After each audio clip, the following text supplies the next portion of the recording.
Good evening, folks. It's Thursday, January 23rd, 2025, and we're at 6:32 p.m. Brian, can we get roll call, please? Mr. DeMeglio. Here. Mr. Grippo. Here. Dr. Hopkins. Here. Ms. Inocencio. Mr. Jackson. Here. Ms. LaCourte. Here. Ms. Maris. Mr. Parker. Ms. Singh. Here. We have a quorum. Excellent. So just for the record, Lori Maris will not be at the meeting tonight, and Mr. Parker will not be at Confidential. He will join us later. Brian, can you also read the Open Public Meetings Act, please? In accordance with the Open Public Meeting Act, Public Law 1975, Chapter 231, Sunshine Law, copies of the public meeting notice were sent to the Courier News, the Home News Tribune, the Star Ledger, the Franklin Reporter, Tap Into Franklin Township Clerk, Manager, District Schools, Offices and Associations, PTO Presidents, and posted on the district website. Thank you very much. Can I get a motion to move into confidential session? Moved by Bill, seconded by Dennis. All in favor? Thank you. So there is a motion to adjourn to confidential session for the purpose of discussing confidential matters, including special education settlement agreement and a student matter. Minutes of the confidential session will be made public when the reason for confidentiality no longer exists. We'll be back at 7:30. Thank you. Good evening, everyone. It is still Thursday, Jan 23rd, 2025, and we're at 7:33. We just returned from confidential session for the purpose of discussing confidential matters, including special education settlement agreement and a student matter. Minutes of the confidential session will be made public when the reason for confidentiality no longer exists. Jimmy, can you lead us with the Pledge of Allegiance? And those of you, if you're able to, please stand and join us. Pledge allegiance to the flag of the United States of America and to the republic for which it stands, one nation, under God, indivisible, with liberty and justice for all. Thank you. Nick, can you read the mission statement, please?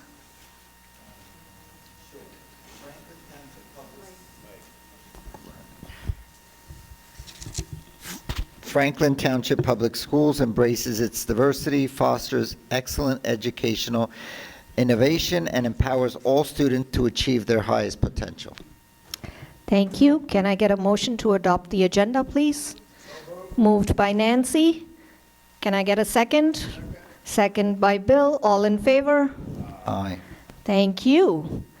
And we will recognize our dear friend, Mr. Sammy Shaban, former Board of Education member, and also who served as our Vice President for the Board of Education last year. Sammy, I can see you hide behind your Harvard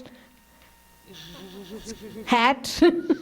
So if you would like to please come up, we would like to present you with a plaque.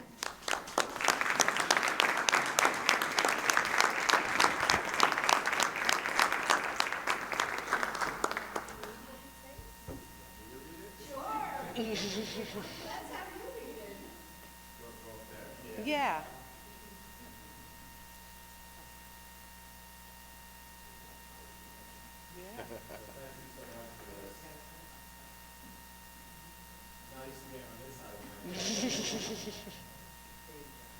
So, can you guys hear me? Yeah. Yeah, thanks so much for this. The president asked me to read it, so I'll say that presented to Sammy Shaban in recognition and gratitude for his continued leadership, dedication, commitment, and service to the children and staff of the Franklin Township Public Schools and the Franklin Township Board of Education.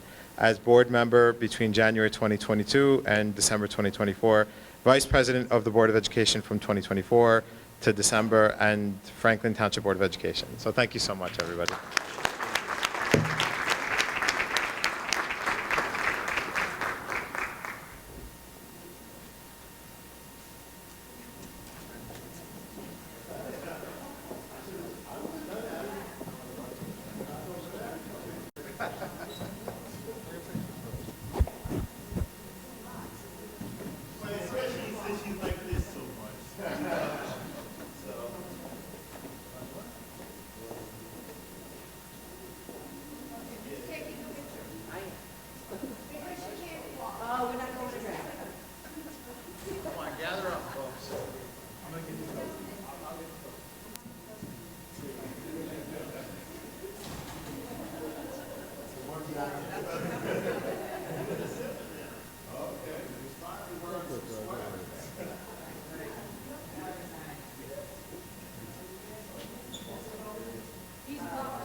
is on, because her mom's car broke down. Okay. Oh, you just can't mute it. Yeah, I know. So I just want to say, Sammy, before you head out, it was wonderful 3 years with you. And I know that you will be a big figure in town working for the food bank and ensuring that our children and our families in Franklin don't go hungry, because Sammy has been a big advocate of making sure that our food bank thrives. And FISC was a great idea that Sammy brought to our Board of Education, so I really want to ensure that we really give him another round of applause for all the work that he has done for us. Thanks so much. And the next FISC meeting, for anybody who's interested, FISC being the Food Insecurity and Safety, I know you're going to be there, Dr. Salmon, but Food Insecurity and Safety Coalition is next Wednesday at the Senior Center. And our mission statement is simple: to permanently end food insecurity in Franklin. Full stop. And I'd like to announce that as of this morning, I'm now on the food bank board. So, so they voted me on, so I'll be moving from this board to that board. So hopefully continuing the work in the food insecurity world. But thank you so much, everybody. Thank you. Good luck. We got news that our student representative will not be here because her mom's car broke down, so hopefully she can get that running up and about. And with that, we're moving on to Mary for a presentation. Okay, so tonight's presentation is pretty easy for me, since all I have to do is introduce Dr. Daniel Logren, our Assistant Superintendent for Curriculum and Instruction.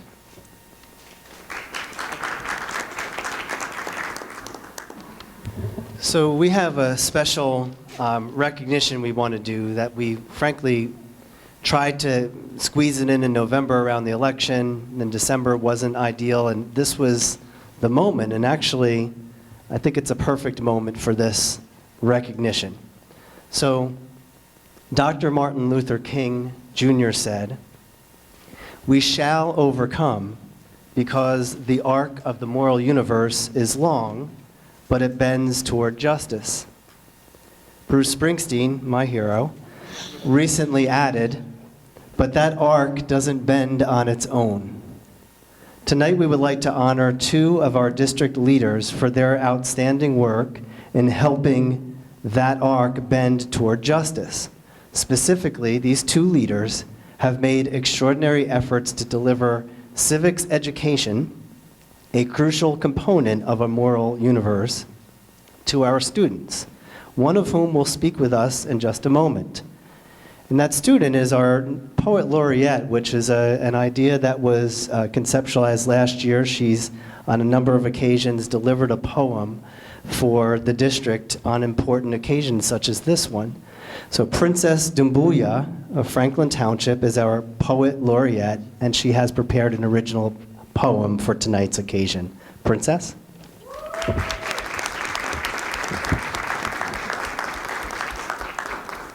Good evening, everyone. It is a Good pleasure. evening. It's a pleasure to be here. I wrote this poem called "The Unity in Our Community." It's a work in progress, the title. Here we go.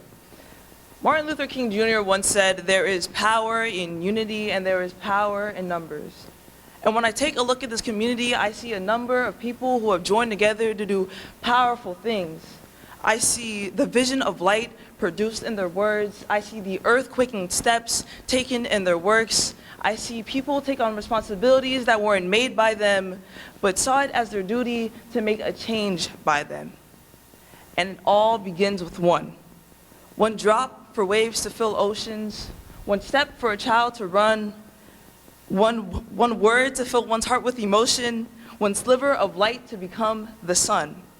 No matter how big or small, no impact is better than no impact at all. How you decide to shift the place of this collective is up to the respective perspective, and a certain perspective ensured your voice didn't go unheard. Engaging us in the civics of this democracy, reminding us the privilege of autonomy, choosing each policy which will run our country.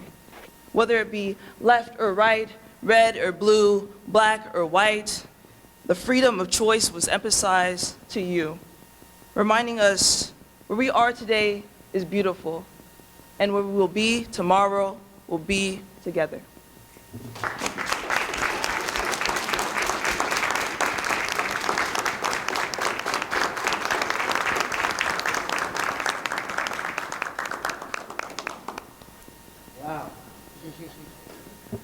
They chose the right person to be our first Poet Laureate. That is wonderful, Princess. Thank you. Can we give another? Wow. And she didn't have a lot of time to prepare that. I think we told her like the day before winter break. So, wow. Well done. So tonight we honor Mr. Plummer, Mr. Daryn Plummer, and Mr. Justin Miller. But before we get into that, I'm going to ask for help from a great friend of the district whom we've known for close to 5 years now, who has done amazing things for us with civics engagement education, and that is Doc Cunningham. Doc. Thank you very much, Dan. Good evening, everyone. Good evening to you, Madam.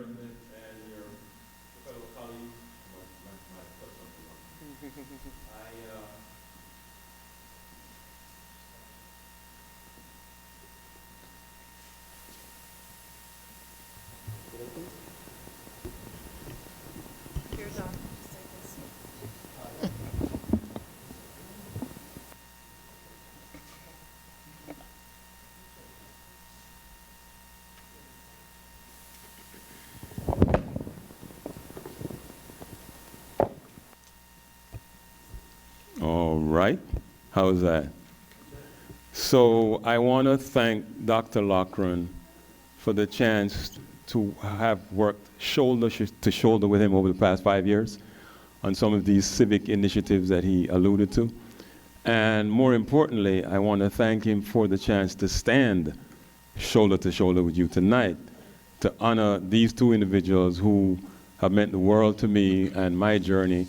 And hopefully you'll get a sense for that in a moment. Let me tell you a little bit about myself before I tell you a little bit about them and what they've done and how it has impacted me. As some of you know, back in 2019 or so, I launched See America in Color. It's called SAIC for short. It's a social edge campaign and platform that brings a better picture of civic and social issues for a higher level of citizenship. And how I got on that journey was there were a series of national news stories that did not sit well with me. I was confused, frustrated, ticked off, fed up, any set of words that you're comfortable with.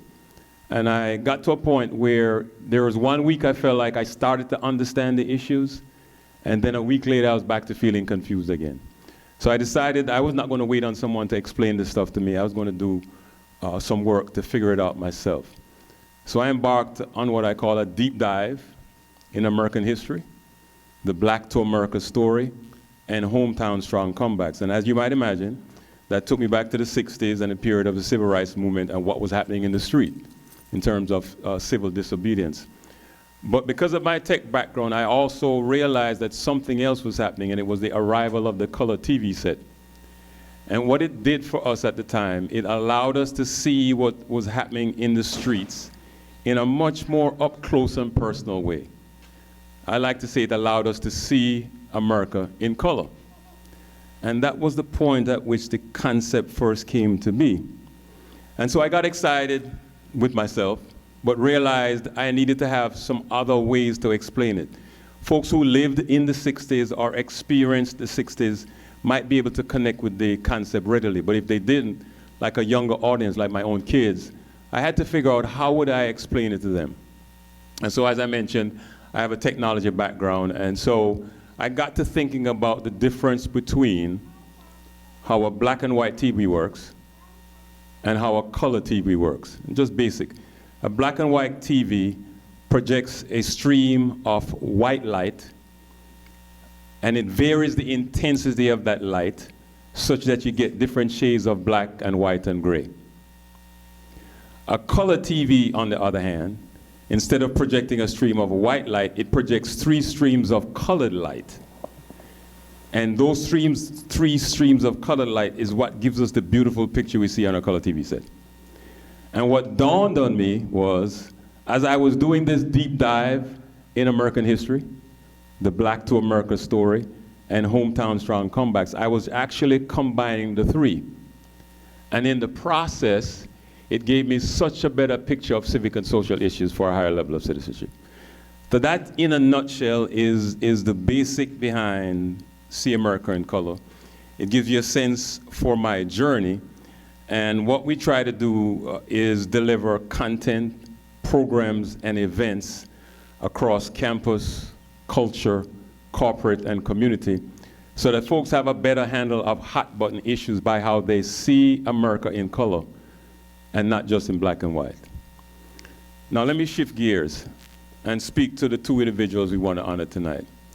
And first I'm going to start with Justin, because back in 2019, when Justin connected me with these fine individuals, connected me with the district, we sat down to discuss a civic engagement essay contest. And so after we met and you exchange your usual pleasantries, because we're meeting for the first time, never knew each other, we sat down and got to work and exchanged ideas about how we would do this contest. And as you might imagine, weeks went by and then a few months went by and the pieces came together. The students wrote their essays, and the long and short of it, we were able to give out over $5,000 in scholarship awards to the winners and runners-up. So Justin played a significant role in that, because we never met before, but in the process of meeting and connecting with this group, this organization, these leaders, I was able to develop See America in Color in a way that I wasn't sure without his help I would have been able to do that. And let me tell you a little bit more of what he has done. Justin, as many of you know, serves in the role of supervisor for social studies. So not only were we working on this essay contest, but he was doing a number of other things behind the scenes, including voter registration drives with students, including other opportunities in terms of civic engagement. And he was instrumental last spring, in helping us create and do a major student forum for the younger students who were not quite eligible to vote yet, but they were excited because of all that talk about elections, and they wanted to figure out how they can begin to get involved. So Justin has been such a friend, such a confidant, and there are two things I want to mention about Justin on a personal level. One was, I mentioned already actually, the fact that he connected me with the board and the district. But the second thing is this: one meeting we were having, and our understanding was Justin was going to be on vacation. So the rest of us got together and we started exchanging our ideas, and all of a sudden our screen kind of started getting fuzzy. You ever seen those cartoons, you see something's coming in the picture, and sure enough, while on vacation, Justin joined us for our meeting. Now, I appreciated that on a personal level, because I know vacation is important to us, but the fact that he took time away from his family to join us, I definitely appreciated it. And it said something to me about his approach to working with us as a team. And so, as we ask Justin to come forward, I'm going to ask you to help me give Justin a big round of applause. You guys have heard of NFL honors? Well, today we're giving Justin the Hometown Honors Award, Medal of Service Award. So let's give Justin a big hand.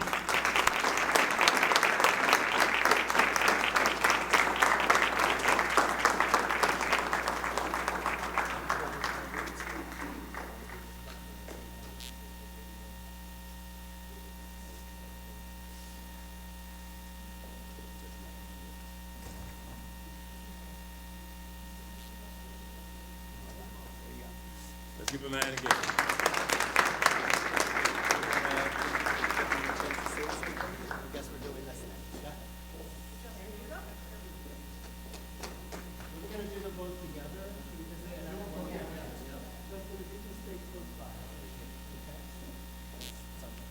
All right. Now so that's buddy number one. So let me tell you about buddy number two, all right? So I remember one of our initial meetings, after I had a chance to meet with Dr. Locker and explain the concept of what we're trying to do.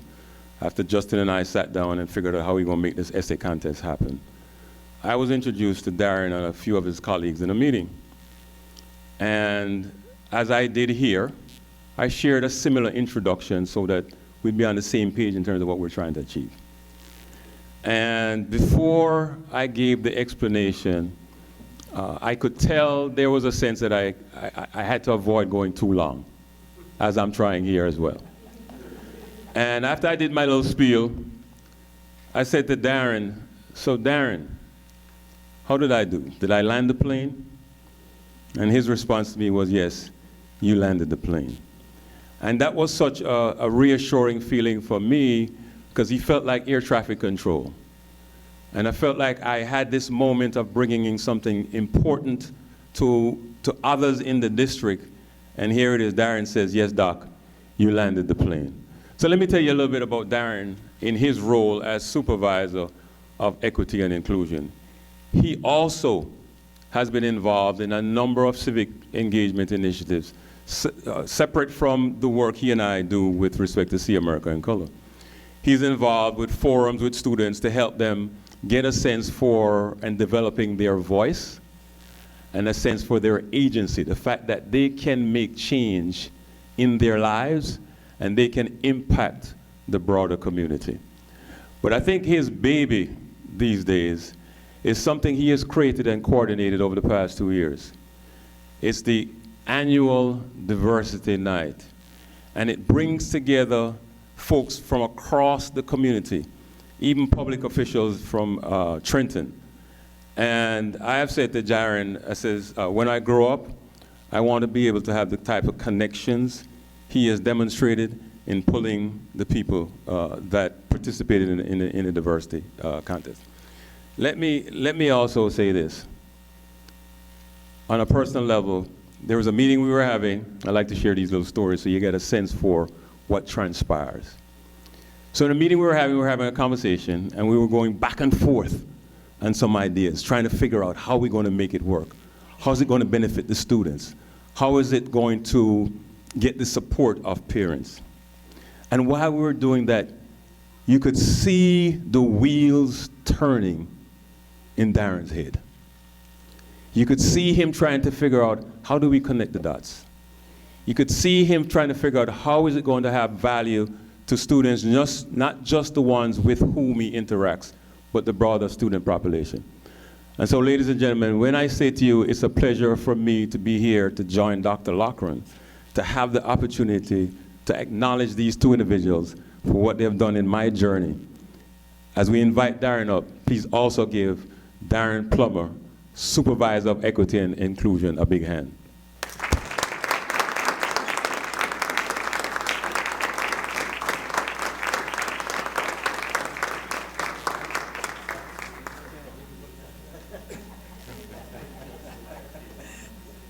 I know we're greeting the Board of Ed right now, but I also want to acknowledge Princess's family is here, and Daryn's family is also here.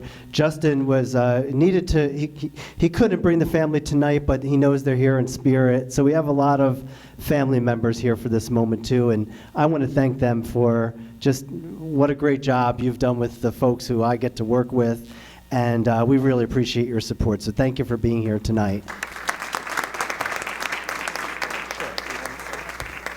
Also, Princess, come on up. We want to give you a recognition for tonight's occasion as well. Yeah.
And just to put the cherry on top of the cake, things like Friday night flights, if you participated in that, this is a sort of in the beginning of that really challenging 2020-2021 school year.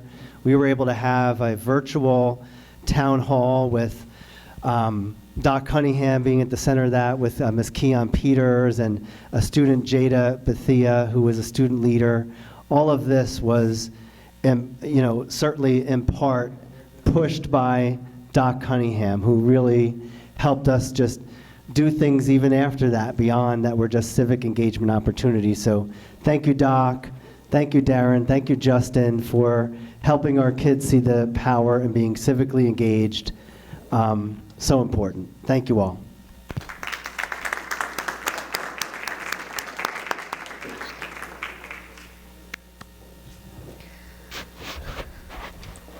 With that, we're on to our superintendent's report.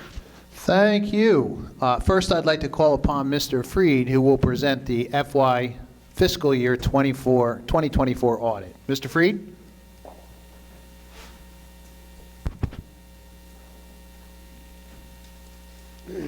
Evening, folks. I promise I will be quick.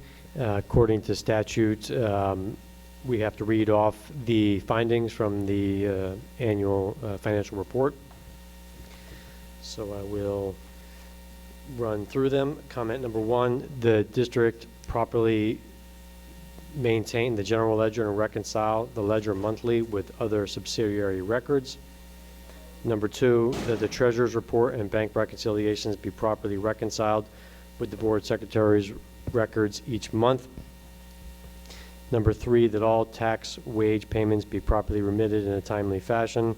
Number four, that the payroll agency account be properly analyzed each month, matching to the bank reconciliation, and only funds owed to various payroll-related agencies be maintained on account. Number five, that the district improve controls over pension enrollments. And number six, that the district improve controls over the reconciliation of student activity bank accounts. Well, thanks, Mr. Freed. I think what's important to mention, too, although, there are 6 comments there, it's a laborious process. It's a labor-intensive process, not only to prepare for the audit, but when the auditors are here. They take a whole conference room. They spend weeks in our conference room. They're constantly calling for paperwork. The challenge here, obviously, and I want to take a moment to thank Mr. Freed, Mr. Bonanno, and Ms. Hofala, who's our assistant business administrator, because Mr. Freed's our business administrator, because along with the entire business office, I would consider it a successful audit. We've had lots of transition over the last couple of years. So finding records, doing the things that are necessary to supply all of the paperwork in order to satisfy an audit of this size can be challenging, especially when most of what was created wasn't created by you and or anyone who currently is in the business office. So nice job. Thank you guys for your hard work in supplying all of the necessary information. What I want the board to know before we open it up to questions from the board is I just want the board to know that there is a improvement plan or a corrective action plan on the agenda that addresses all 6 items that will be filed once approved by the board, as we do every year with the New Jersey Department of Education, and once approved by them, Mr. Freed will carry that out, and then next year at one point, that will be audited as well. So we're feeling as if we're in a very good spot. And again, I just wanted to thank those folks who were involved. Been lots of transition upstairs in that business office in recent years, but I think we're in a very good spot now. So I guess, Ms. Singh, we open it up to the board members who might have questions for Mr. Freed. Yes, I'll start with my right. Jimmy, do you have any questions? No, no questions at this time. Erica? Bill? Yeah, what's your timeline now with these 6 items, and how does it coincide with preparation for the budget? Because I know that we have 2 budget meetings coming up, the big one in March before it goes to the state. How are you going to synchronize all that? Well, I wouldn't say there's I wouldn't say there's a connection between this fiscal year '24 audit and our prep work for the '26 budget. The only thing I think that is connected is the surplus. They give us the surplus numbers, and then we decide in our budget meetings how much we're going to use, if any, in the fiscal year '26 budget. As far as, these recommendations, all but one have already been fixed. These are things that I discovered myself and was aware of over the course of the year that have been repaired through personnel changes and just general repairs. And they've been fixed at this point, but the auditors, they look at the entire year, all the transaction history, and they discovered some of the things that I did that had already transpired and had to make a comment on them. Good, okay, thanks. That's great, great clarification. Nick?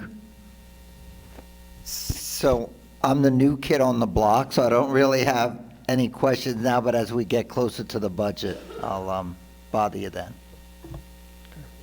Nancy? Walter's the chair, so he'll come last. I don't have any questions, though. Thank you. No questions, thank you. Dennis? I guess the only question I have, any takeaways, any learning lessons, or anything that you want to share with us from the audit on those particular aspects? Well, what I would say a couple things. I'd say that my goal is always to have no comments. It's very hard to do in a district this size. It's there's so many people involved in the operation, and it's hard to control everything that everyone does. So, I'd like to say there'll be zero comments in the future, but again, it's very hard to do with a $230 million budget. Yeah, that's all I'll say. These things, I discovered on my own, and like I said, they've since been repaired. So that makes me happy. I think we're in a better place now than we were when I got here a year ago. Walter, anything else you'd like to add as the committee chair? No, the meeting this week went very well, and the auditors did a great job explaining what was going on. Steve did a great job explaining what we're going to do to rectify the situation, so I'm good. Thank you. Thank you. Back to you, Dr. Ravalli. All right, Steve, thank you. Appreciate your work. Number 2 on my list, the PD Day. Last Friday, the district hosted its annual Professional Development Day. The day was a huge success. I want to thank Dr. Logren and his PD team for organizing a productive, meaningful day of learning for staff, which was designed to address the individual needs within each building. I also want to thank our principals, supervisors, directors, and everybody else who helped to make that day go. Feedback was good. School Leader magazine. I have a copy up here if anybody's interested, and I'm going to circulate it, and I'll start with Jimmy, and we'll work our way down. School Leader magazine. I want to take an opportunity to report that today the winter 2025 edition of School Leader magazine was issued. In this year's edition, Franklin Township Public Schools Inventions Competition Program is highlighted in the section of the magazine titled Head of Class. I would like to thank the many who were involved in this wonderful program and thank them along with the Sadhani Foundation who supports this worthwhile STEM effort. So again, you've heard about this program time and time again, but it is really nice to gain recognition via this magazine and the award that we received from New Jersey school boards for the program, and also nice to be able to share this work with other districts in hopes that they can too emulate some of it and get a similar kind of STEM initiative going in their buildings as well. So I'm going to, when I'm done, share this. I'll start down there with you, Jimmy, and you guys can pass it right along, as long as you promise to give it back to me. President's Day, just a quick reminder, and I'll end on that all schools, before our next board meeting, so I wanted to announce it, will be closed just as a reminder. All schools will be closed on February 17th in observance of President's Day. And that's it for us. Thank you very much. And I would also remind all the board members that we should be getting this magazine on our addresses, and if you do not get this magazine, make sure you go to the school board's email and put in your home address, so you should be receiving them at your home addresses so we can all read them and share them widely that Franklin is being recognized. It was a full-page news that I was really proud of reading as well. So on to the board president's report. And we have some good news to share. This just came in from College Board. Congratulations. Your school, Franklin High School, has earned College Board's AP Computer Science Female Diversity Award for expanding young women's access to advanced placement computer science principles. Through these diversity awards, the AP program acknowledges 1,153 schools for their work towards improving female representation during the 23-24 school year. Your school is one of only 847 schools to achieve this accomplishment for AP CSP. Through your leadership in diversifying computer science education, you're preparing your female students for the in-demand jobs of the future and giving them the opportunity to help solve some of the society's most challenging problems. Congratulations to the administration, staff, and the students of Franklin High School.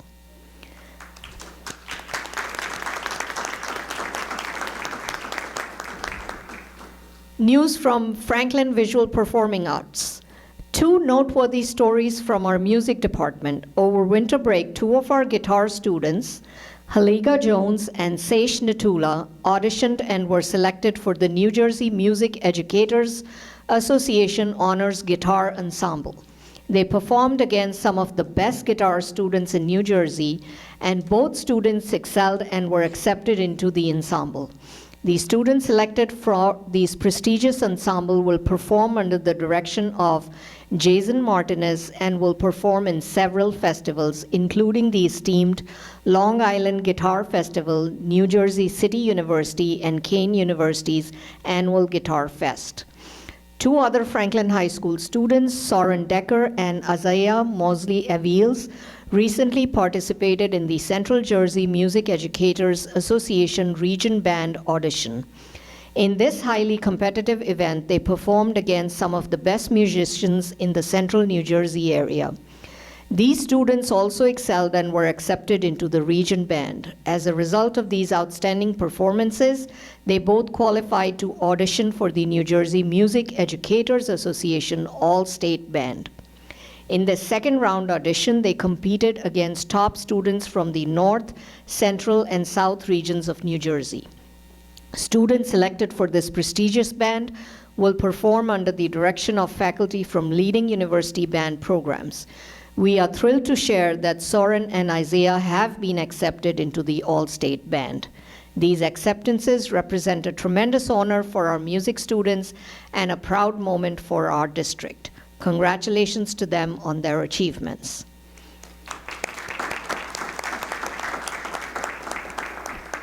Middle school news. On January 9th, Franklin Middle School hosted an open house curriculum transition night and welcomed 200 plus students and families in grades 3 to 8. The event provided an opportunity for all to learn about the amazing curriculum and programming available for students and families at both our middle school campuses.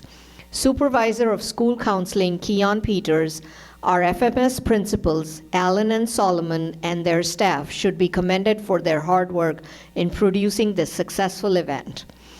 The middle school musical this year will be Shrek Jr. Performances will be held at the Samson G. Smith campus on February 14th through 16th and 21st to 23rd. Some alumni news. Franklin High School alumna Monique Tawia is currently a first-year doctoral student at Fairleigh Dickinson University, focusing on understanding the lived experience of Black students in meteorology undergraduate program.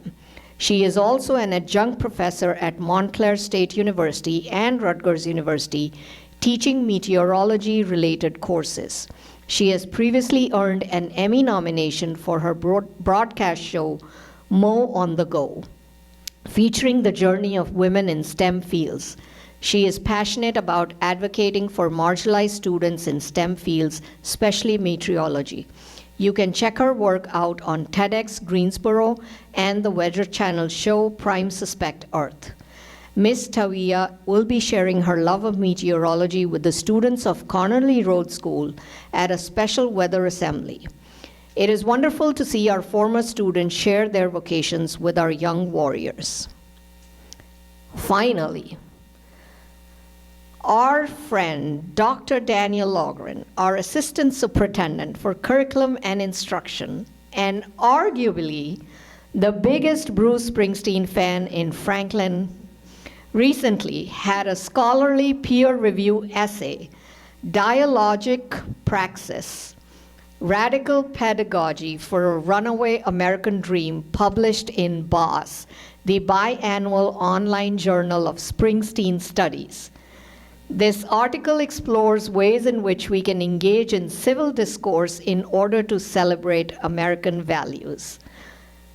I had the opportunity to read that article right on the night of Martin Luther King Jr. Day. Congratulations, Dr. Logren. It was amazing.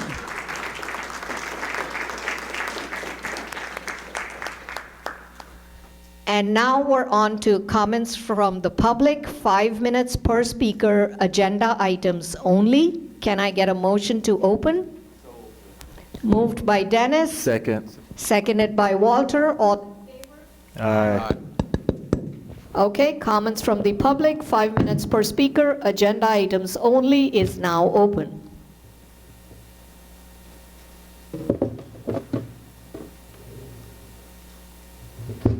Anybody from the public, please state your name, address, and you can address the board. Yes, it has to be items on the agenda. Seeing no one coming forward, Madam President, I move to close the public session. Motion to close by Bill. Can I get a second? Second. Seconded by Jim. Aye. Okay, comments from the public is now closed. We are on to committee and liaison reports. Can we start with curriculum? Nancy?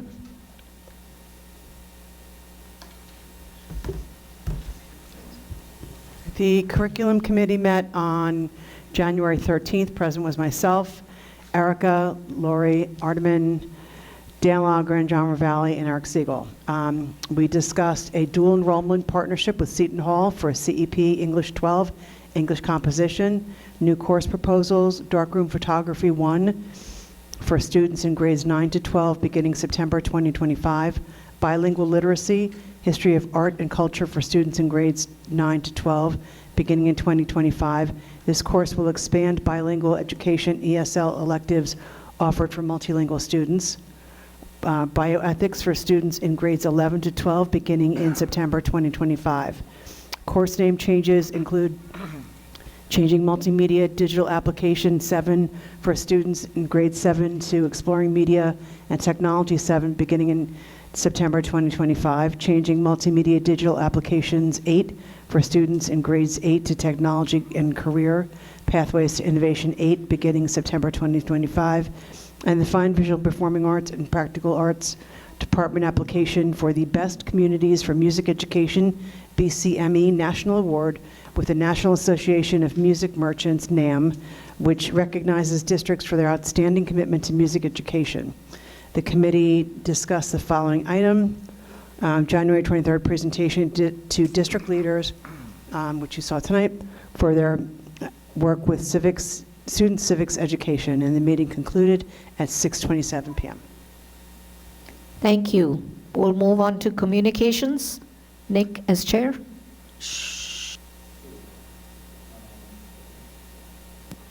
The committee met at 7:17 p.m. via Zoom.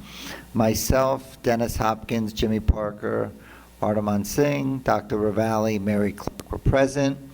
The committee welcomed new committee members, myself and Mr. Parker, reviewed the purpose of the committee to provide updates on upcoming events and communication platforms, such as the website, mobile app, and newsletters. The committee meets every other month unless additional meetings are required by district business. The committee discussed reminders to student families to download the district mobile app, Franklin TPS, and discussed upcoming training on the website feature called Live Feed, which allows district employees to post information and photos to the website and mobile app.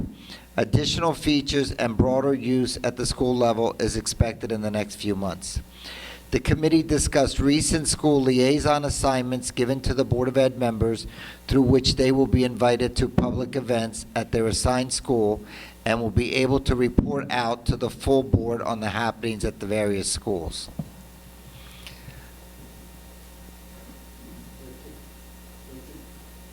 The committee also discussed the Township newsletter, which has been delayed in publication, and discussed plans for upcoming articles. The district has also begun to use the use of online newsletters for student families. These are sent via email and text message. The committee discussed presentations at upcoming Board of Education meetings and upcoming events such as the MLK Community Breakfast, winter concerts, the Franklin Middle School musical Shrek Jr., and a district fundraiser for Special Olympics, the Polar Plunge. Finally, the committee discussed the creation of a mechanism which might be accessible via the website for student families and other community members to ask questions and provide feedback. Administration will be reviewing how this request might be implemented and will report back to the committee with ideas at their next meeting. And this meeting ended at 8:04 p.m. Thank you. Walter, can you do facilities and finance since Lori is not here? Yeah, sure. Take care of the facilities report first. In attendance were myself, Lori Maris, the board member, Ardaman Singh, President Dr. John Ravalli, Mr. Brian Bonanno, Mr. Stephen Fried, Mr. Mark McNamara, Mr. Ryan Ellis, and Mr. Stephen McDormand. Updates. Zoo Fall project change order number 3 to be paid from the permit and testing allowance, the amount of $500. This is to replenish the sewer escrow account with Franklin Township Sewage Authority.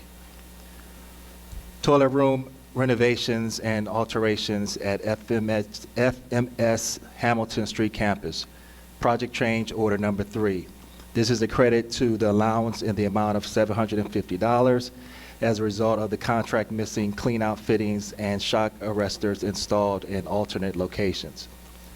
Toilet room renovations and alterations at the Hamilton Street campus project, change order number 4. This is a credit of $2,407.40 for an unused allowance money that was built into the original contract. Contract sum is decreased by this amount. Chiller replacement at FHS change order number 2 to be paid from the general repair allowance in the amount of $2,482.07. This is to perform a pressure test for the existing underground piping to check for any leaks in the system. Shoot, 1 second.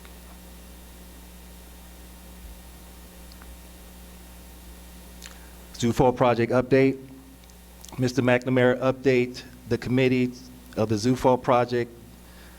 The modular units were delivered on January 20th. Mr. McNamara gave the committee project updates about the chiller replacement project at FHS and Franklin Park School.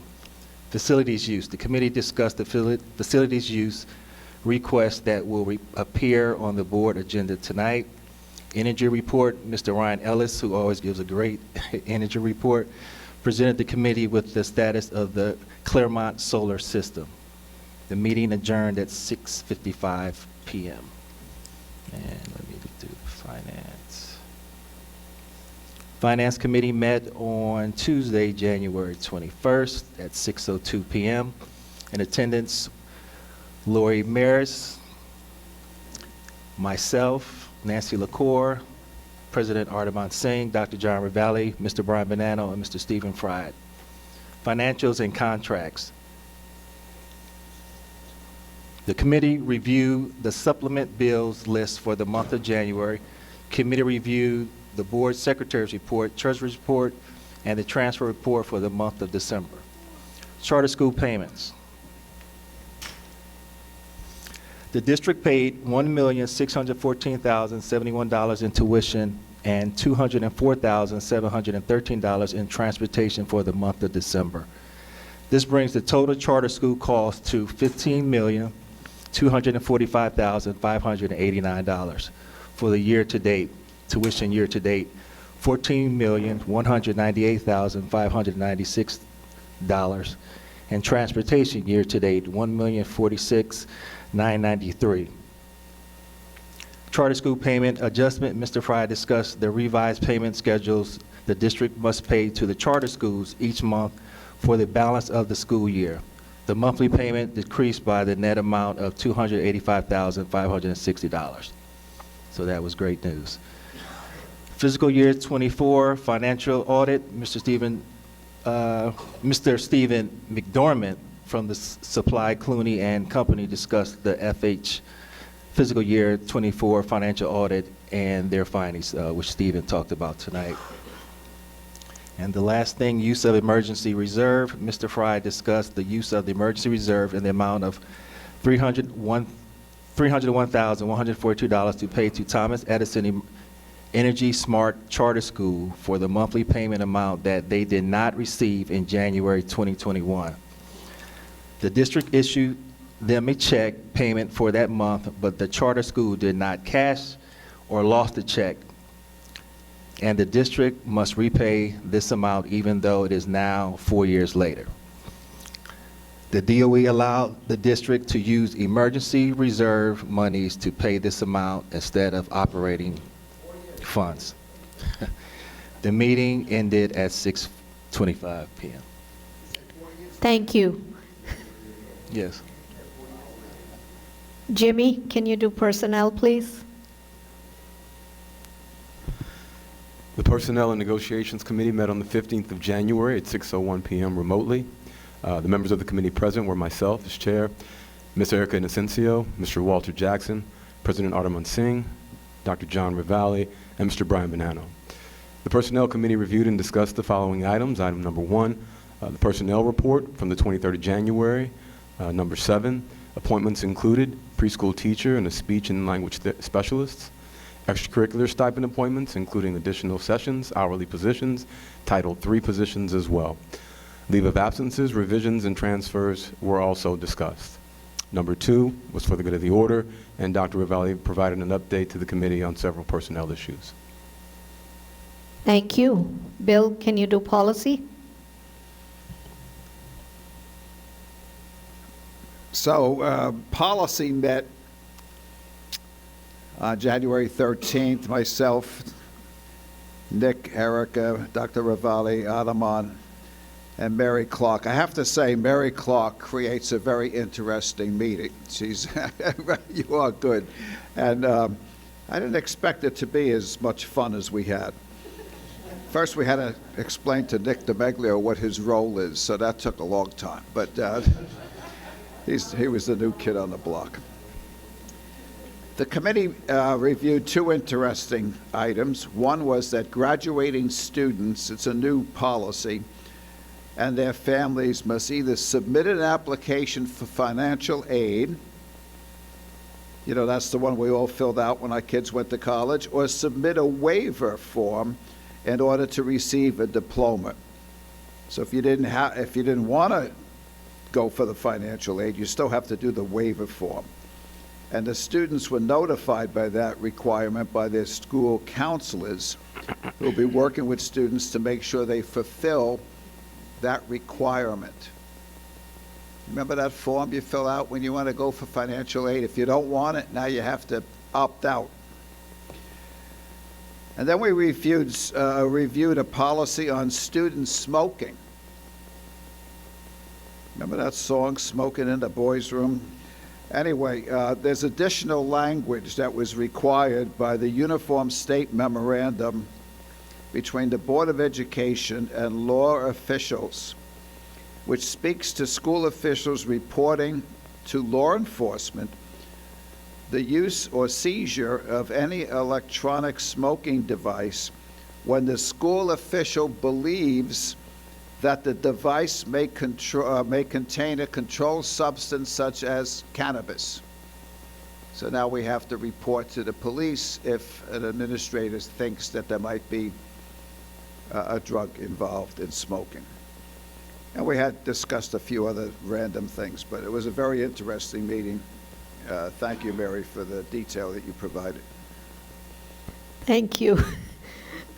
Erica, can you do safety and security, please? Hold on a second. I was having technical difficulties with my... Make sure you put the question down. Yeah, I got it. Yes. Okay, so the Safety and Security Committee meeting, can you hear me? Can you hear me? Okay. So Safety and Security Committee met virtually on Wednesday, January 15th at 7 p.m. The meeting was attended by myself as chair, Ms. Nancy LaCourte, Mr. Dennis Hopkins, Ms. Ardaman Singh, district staff present, Dr. Nicholas Solomon, and Dr. Valley. Items requiring BOE action, December suspension and HIB reports. The committee reviewed the December suspension and harassment, intimidation, and bullying reports.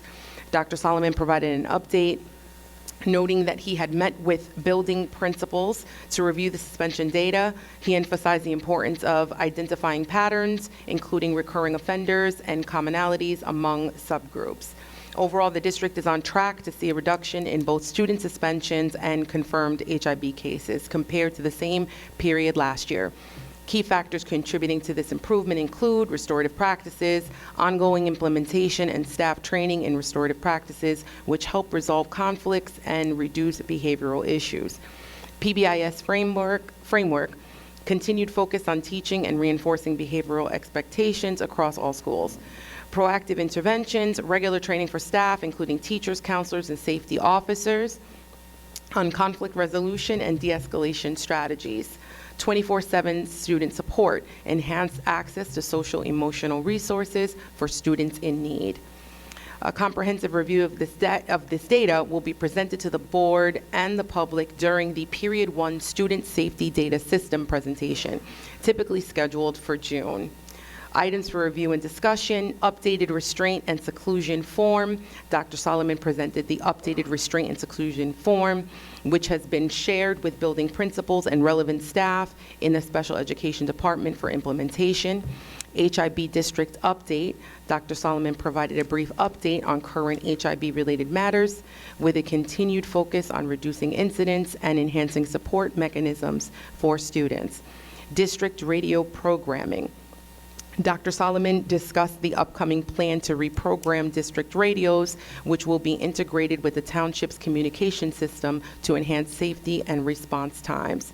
And finally, Raptor system review. Dr. Solomon reviewed the Raptor system, the district tool for screening visitors and parents entering the school buildings. This system ensures enhanced security and streamlined visitor management. The meeting adjourned at 7:43 p.m. Thank you. Dennis, do you have a report? Yes, the Strategic Planning Committee met virtually Tuesday, January 21st, 2025. Those that was present was myself, Erica Incencio, Jimmy Parker, Alderman Singh, Dr. John Rivali, and Mary Clark. The meeting began at 7:20. New members, Erica and Jimmy was welcome, and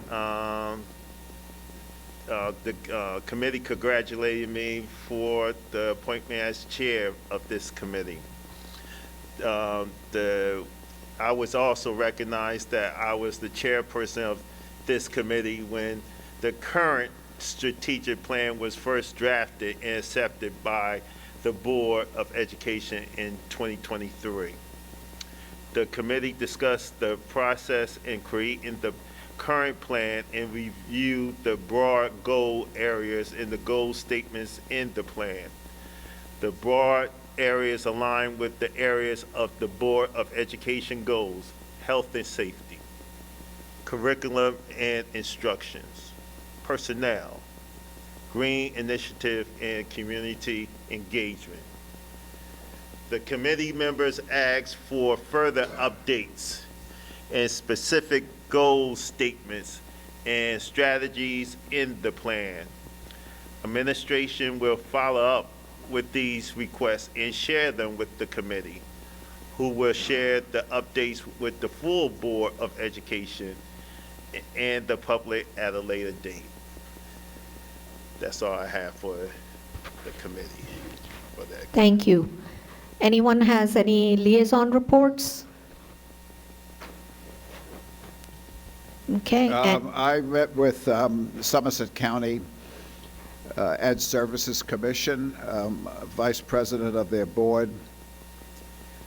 They continue to grow in services. They handle kids that have high needs, and Franklin participates with them. And I have the best interests of our district in mind when we meet, but it's really a very good resource that we have. The Somerset County Educational Commission. I'm also on Hunterdon County Educational Commission, but that's a virtual meeting. But the one at the county, it's in person. They're good people. They're board members from all over the county. Thank you, Bill. Anyone has questions about any of the committee or liaison reports? Nick? Walter? Nancy? Jimmy? No questions. Erica? No questions. I do want to add that it was Dr. Solomon's first time heading the committee, and it was excellent, excellent job. Bill, any questions? Yeah, but I don't want to take up a lot of time. The only thing I was going to say during council comments, but I might as well say it now because it has to do with committees. There's a lot going on in this country, that's for sure, in the last few days. And also, the governor of New York and New Jersey have made quite a statement about cell phones. And there's a discussion that I would like the committees and superintendent to schedule. It would include policy, safety, and facilities, and how we can handle this requested mandate from the governor and from the governor of New York. So it's a lot of things are coming into the radar that we need to be aware of. On a national level, that's a whole nother conversation. So anyway, if we could follow up on that, that would be appreciated. Thank you. Dennis? Oh, no comment, no comment. Okay, thank you. We are on to new business now. All right, I would like to make a motion that we accept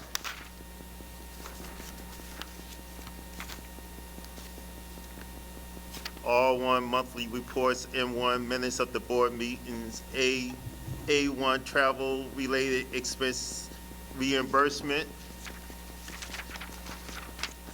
A2 affirm harassment, intimidation, and bullying decisions, A3 Black History Month recognition, A4 school board recognition month, A5 appointments, A6 revised restraint and seclusion plan, A7 SSDS report submissions, A8 donations, A9 revised policy second reading and adoption, A10 revised policy first reading, A11 facility use, A12, how about this, dental hygiene information and treatment application, how about that? A13 special education settlement. Say again? Oh, okay.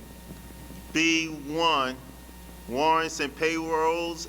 B2, financial reports. B3, contract approval. B4, change orders.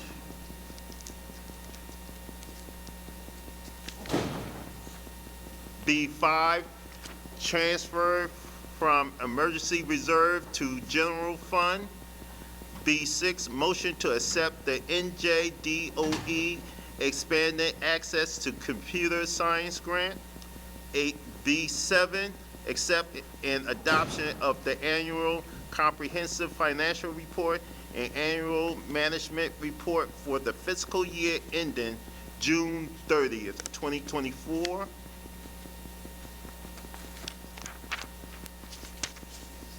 B8, approval of corrective action plans for the finance containing the auditor's management report for June 30th, 2024. C1, out of district students 2024-2025 school year. C2, field trip destinations. C3, field trip applications. C4, dual enrollment partnership. C5, new courses. C6, course name change. C7, application for best communities for music education. P1, personnel report number 7 dated January 23rd, 2025. And that completes the motion. Thank you. So there is a motion on the agenda to move R1, M1, A1 through A12, B1 through B8, C1 to C7, and P1. Can I get a second? Second. Seconded by Nancy. Seconded by Nancy. Brian, can we do roll call, please? Mr. DeMaglio? Yes. Mr. Grippo? Yes. Accept. Yes. Yes. Yes. Yes. Yes. Thank you. So before we move on to comments from the public, I want to officially recognize Ms. Christina Cardoza as our new secondary supervisor for math, secondary school supervisor for math, grades 6 through 12. Where are you? Congratulations. Would you like to say a few words? Sure.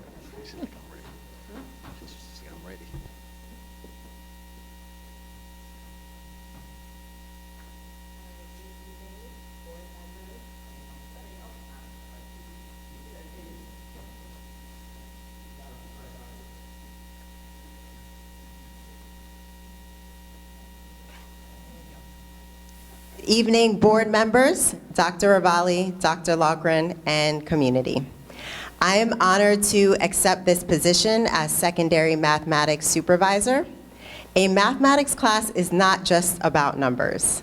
It's about problem solving, critical thinking, and preparing our students for a future full of opportunities. As a longtime educator in this district, I've had the privilege of witnessing the dedication of our teachers and the potential of our students.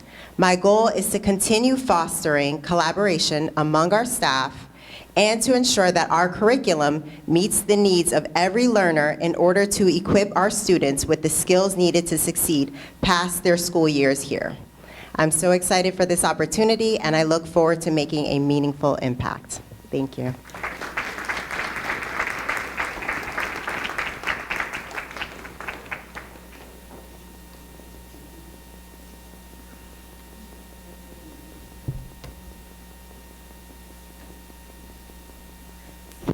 I think as the board president, I'll also take the prerogative.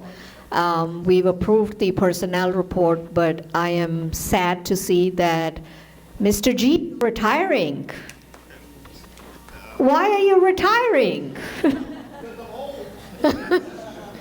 You're not a day old, so I'm really sad to see you retire, but I wish you luck, and I hope you enjoy your retirement life. And you know, you go back with great memories of Franklin and think of us. Would you like to say a few words? Come on.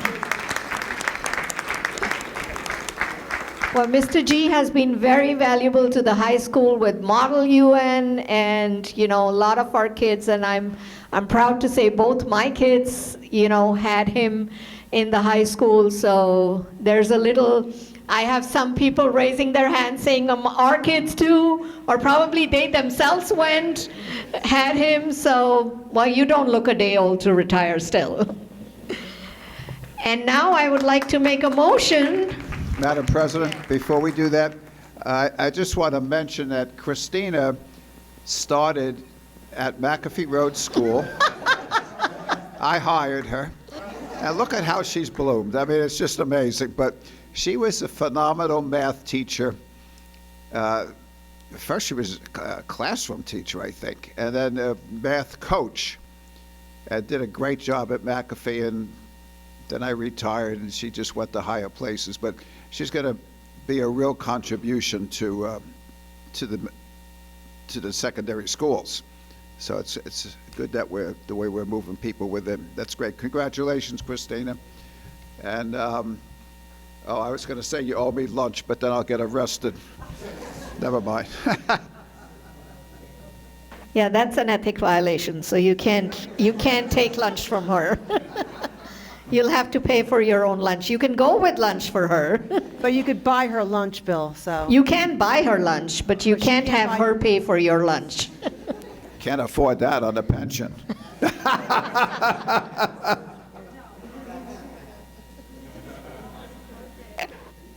I think we should respect everyone's time here, so I would like to have someone make a motion for comments from the public. So moved.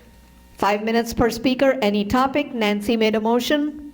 Can I have a second? Second. Seconded by Jimmy. All in favor? Aye. Okay, comments from the public is now open. Please state your name and address, and you can address the board. Public service announcement first. There is a black or brown Volvo with the license plate L81. Your lights are on and the car is not running. There you go. That's an important announcement. Please take care of that car. Hi, how are you? Wendy Riga, 1 Markham Road, Somerset, New Jersey. I'm also president for President Council and co-president at the high school. And I just wanted to share our event on February 1st. Franklin High School and PTSO, in conjunction with Project Graduation, is hosting a designer bag bingo and basket raffle. Doors open at 4 o'clock. This supports Project Graduation. As you know, it takes a lot of money to host Project Graduation. So we are trying to raise money. It'll be our biggest fundraiser of the year. So I have some flyers here, shamelessly. If we would love to see everybody, please come. We're working so hard to make it successful. So thank you so much. And please, if you're interested, come. You can scan this, and please, we'll be happy to see you. Right, Nick? Nick will be working that night, so. Thank you. Thank you. And if there are any school-connected events, you can please send them to Mary, and I will be happy to add them to my board president's report and share them out as well.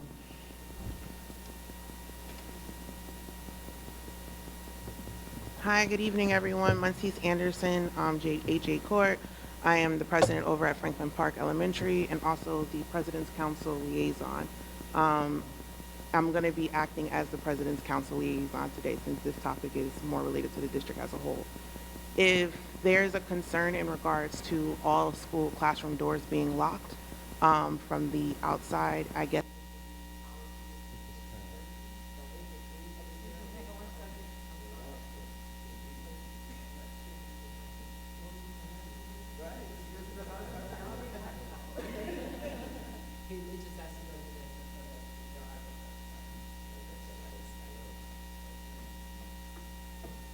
Just hang on to the button while you put your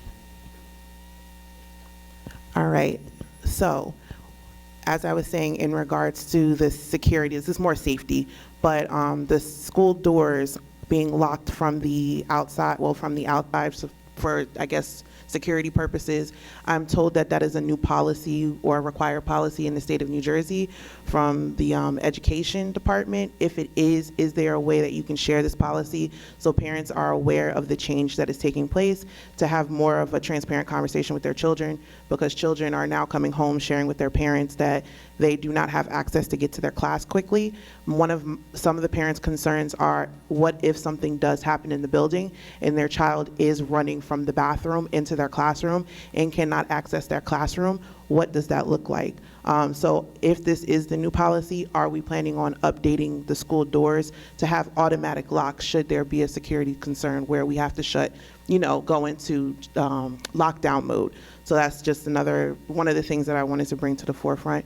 The other thing is in regards to, going back real quick, accessibility for buildings. Since we did our updates with all of the man traps for all of the schools now, are we looking into possibly making the front doors accessible for those that cannot access the door or pull the door? In example, those in wheelchairs. I am aware that at some schools there are some staff that are in wheelchairs, and as of right now there are members opening the doors for these particular staff. So are we going to be looking in the future at how we can make our buildings more accessible for those with disabilities? That is all my comments for this evening. Have a great night. Thank you.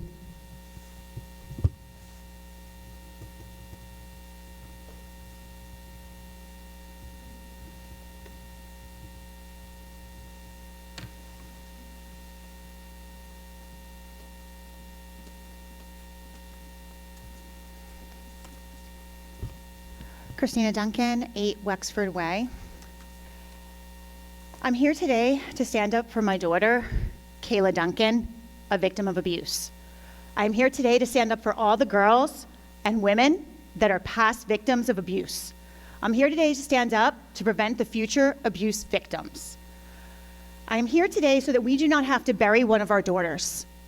It is in your hands, Franklin Township Board of Education, to save our girls, present, past, and future, and prevent a tragedy that is almost guaranteed with a serial abuser continuing to prey on young girls. It's sad that in 2025, Franklin Township has allowed a serial abuser to continue to thrive on our girls for over 6 years. On December 23rd, 2024, I have sent an email to understand why a medical emergency was never reported to a minor's parent.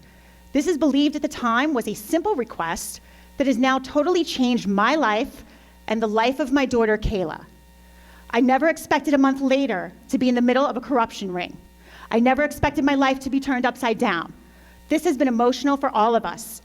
It has also been an eye-opening experience that adults, parents, educators turn a blind eye while multiple reports are filed against the same coach for over 6 years. During this time, the coach is promoted. To this day, I still do not comprehend how this tragedy has occurred. I continue to speak with parents and hear the same stories over and over and over again. Conversations with Mr. Margolin, conversations with Dr. Solomon go on deaf ears. Dr. Ravalli is well aware of what is happening and chooses to turn a blind eye instead of saving and protecting our girls. The deeper I dig, the more corruption I find. There is no logical reason to protect a coach that belittles and demeans women. I have sent in multiple examples, including the scolding text message he sent me on September 28th of 2023. He not only berates his players, but his assistant coaches too.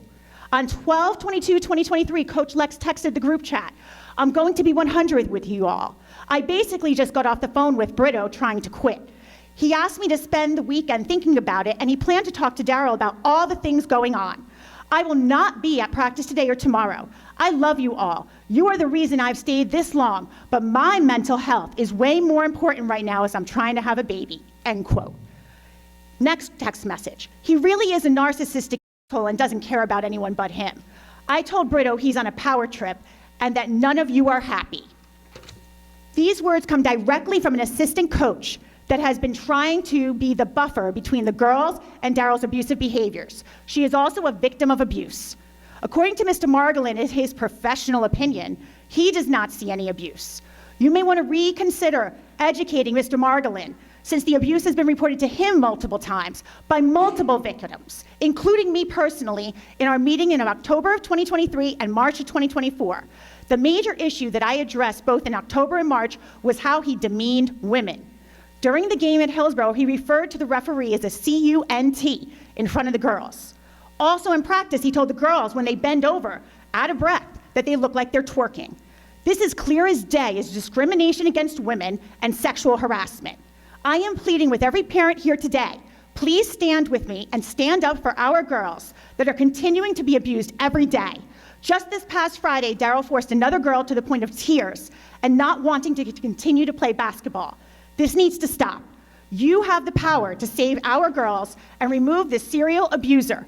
If you watch the game on December 22nd and 26th, you cannot deny what is happening. The whole team is affected.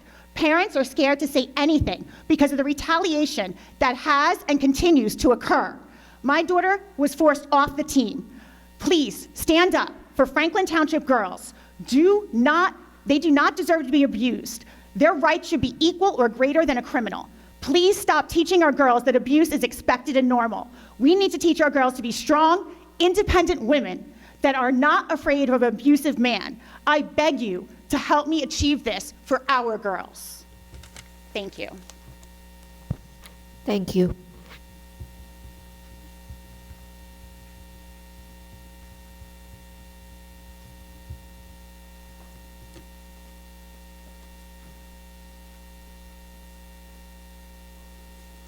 Wow. Okay.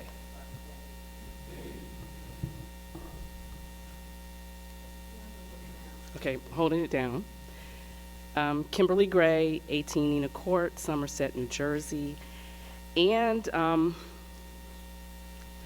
wow, okay, so I just want to give a different perspective. I have 4 children that went to Franklin High School, graduated from Franklin High School. They all played various sports: cross country, track, swim, basketball, football. They all played AAU, 2 played in college. So I understand and know what it is, the hard work that it takes, the dedication that it takes. And I have had many different relationships with many different coaches. And I know that that can be difficult. And when you want your child to be successful, when you're hoping that they can play in college and even get a scholarship in college, as one of mine did, I understand the stress and the frustration. But to take it out on a young coach that is doing superb with the girls, who has taken a lot of time, he and his coaching staff, to plan for them, to create opportunities for them to play against challenging teams, to build a program for them, it just doesn't seem right. So I just want to give a little different perspective and let you know a little bit more about the background. The Duncans have worked with the current coach, FHS coach, for the past 5 years, starting back in 2020. The Duncan's child was a freshman at Union Catholic, but she expressed that she was frustrated with the head coach and felt that that she wasn't doing a good job to help her child and to help get her child recruited. She became frustrated over the child being removed from her AAU team, United, and that was the week before the Nationals live period. This same Franklin High School coach used his network and got her child tryout and a spot on the New Jersey Gym's AAU team for the same tournament, and she was given an opportunity to play at the Nike National Tournament the weekend before, which, if you're a basketball fan, knows that that's a big deal. Fast forward to 2023 AAU season, her child was now transferred into Franklin High School as a student. In the fall of 2023, the start of the season, everything was good. The child was starting playing good minutes, but the team record was not so good.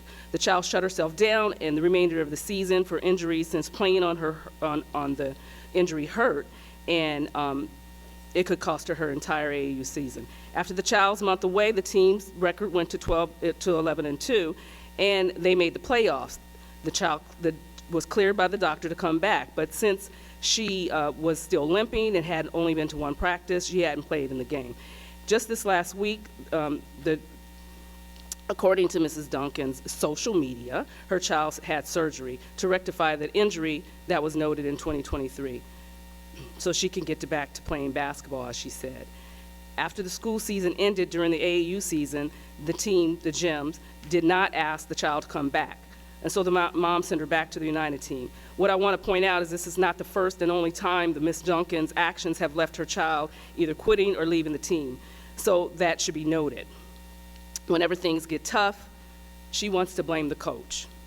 United Catholic head coach, the gym head coach, Northeastern director, Franklin High School head coach. Now, who won the question? Okay. So this season,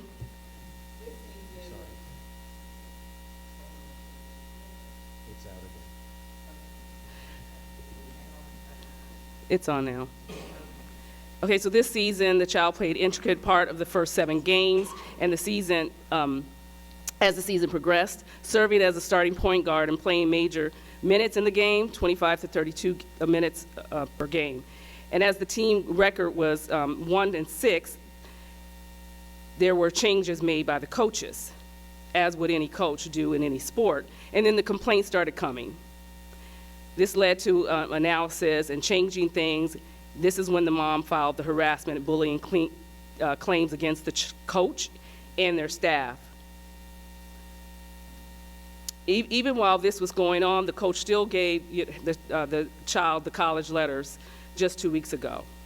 She's come before the Board of Education in the past to discuss the lack of playing time for her child, which is not the place to do that. I'm sure you would all agree. So then when that didn't work, she filed the HIB charges. While she has the right to defend her child and her position, this has been done in an unprofessional way. It's been malicious. This would be defamation of character. All the work that the coaches have put in, and this is the things they get. Why is she pushing this so hard? Why wouldn't she go through the proper channels, having conversations with the coaches and trying to work it out? Excuse me, ma'am, your time is up. Okay. Like I said, I've experienced coaches' relationships, and you can work it out a different way. Thank you. You can come and finish up once everybody's gone through, and then you can come back again to finish the comments.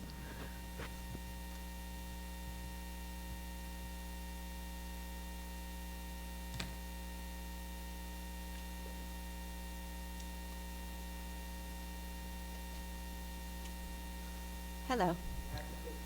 Oh.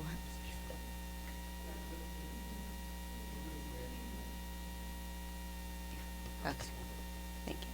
Hello. My name is Karen Pecorella, and I live at 340 South Middlebush Road. I'm going to start by saying shame, shame, shame on all of you. 145 pages of documentation. 145. Mr. Benino, please do not look away. I called you directly. I've spoken with you regarding issues exactly with what Christina spoke about. Dr. Ravalli, same with you. All of you, shame, shame, shame on you. If you listen to me, the last 2 years, Kayla would not have to go through this. None of those kids would have had to go through this. None of them. It would have stopped with my girls. It would have stopped with me. Mr. Solomon, shame, shame, shame on you. You not only did what you did, you retaliated against me personally, backed Ken Margolin with suspending me for being assaulted and reporting the assault at a basketball game. I have every constitutional right to report to the police an assault that was made on me, and I should not have been suspended for it. Dr. Ravalli, same with you. Shame, shame on you for defending that, for not sticking up for a person getting assaulted, for children that cry out for adults to stick up and defend them. I am left speechless because this could have ended 2 years ago. Thank you. Thank you.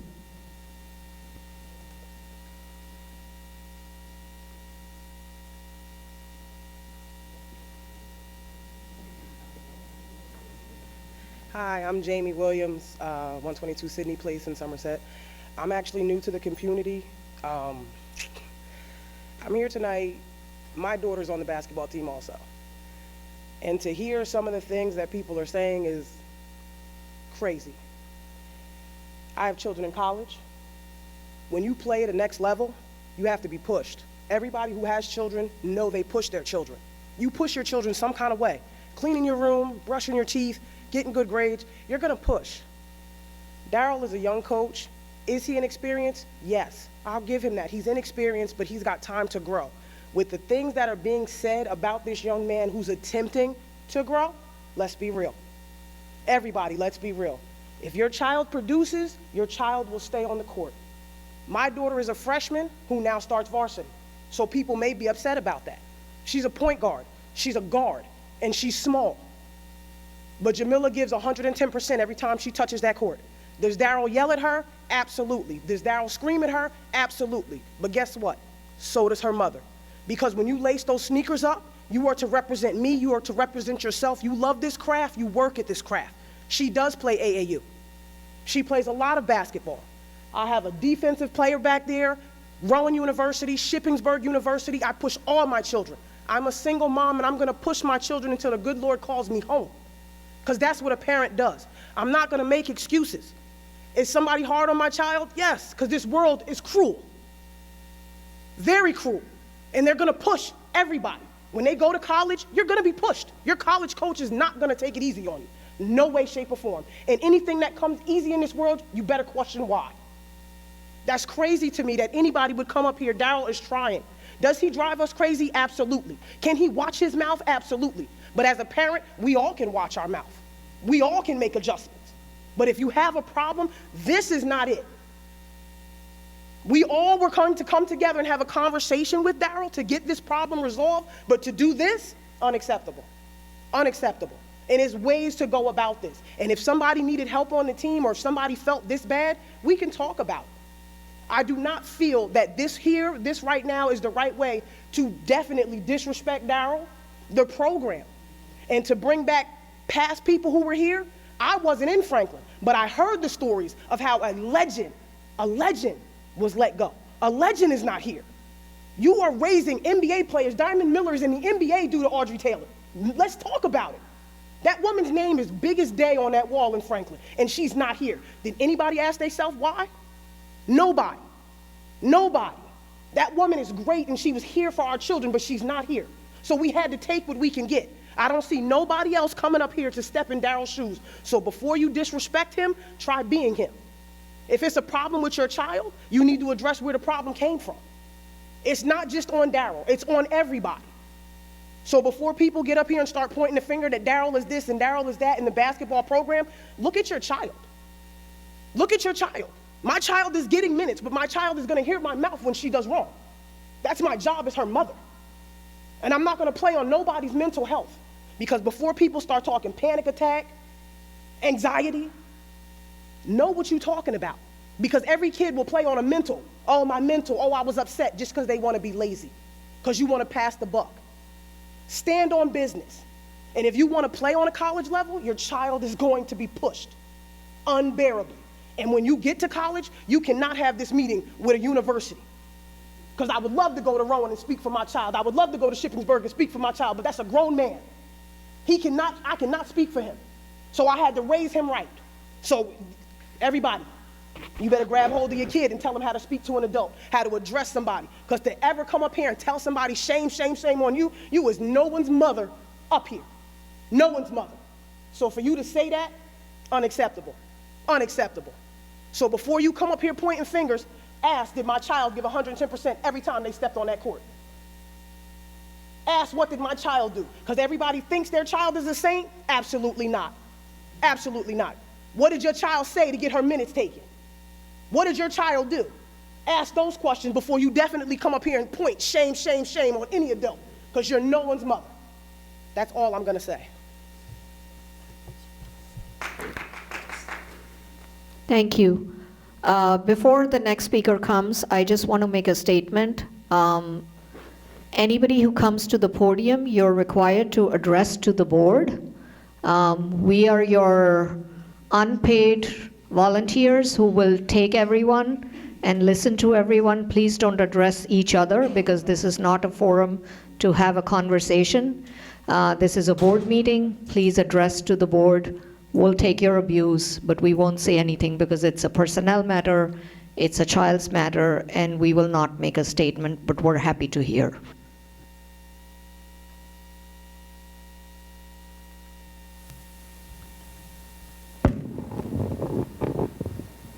Madam President, seeing no one else coming forward, is there?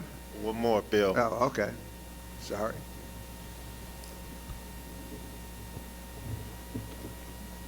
You can sign it, then I'll hold it for you. Do you want to- Okay, thank you so much. Good evening. My name is Toriano Duncan. I'm Kayla's Duncan's father.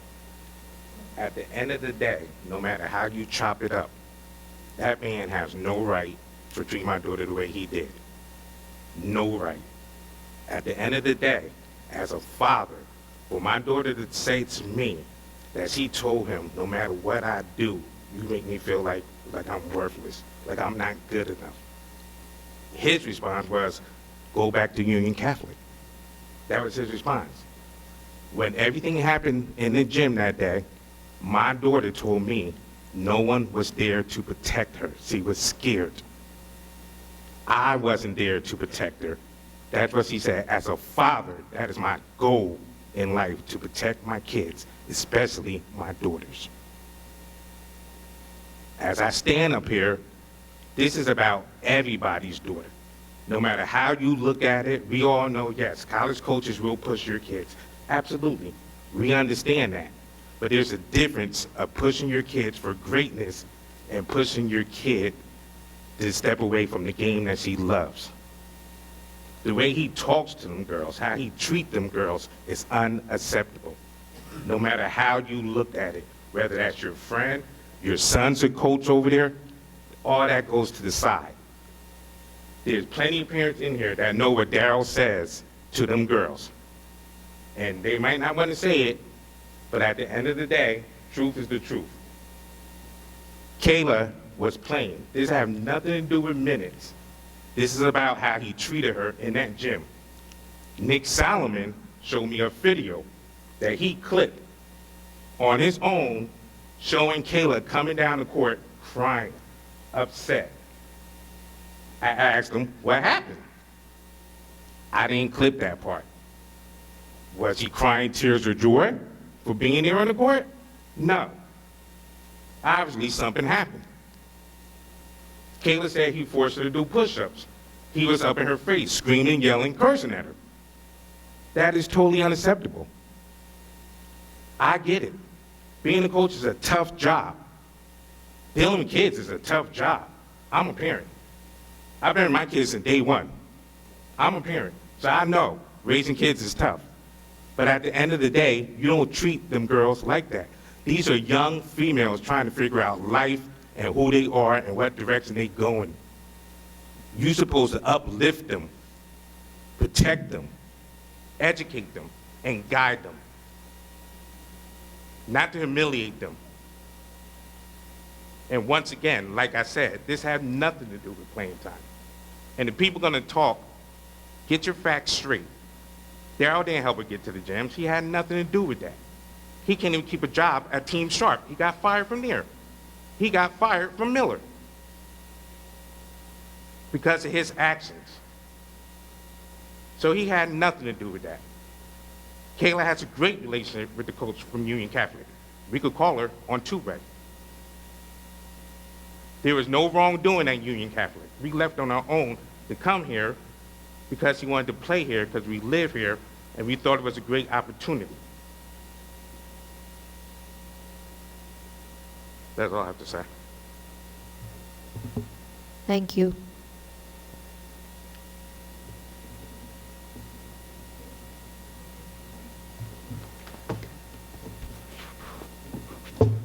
Anyone else before I can have Ms. Pecorella go again?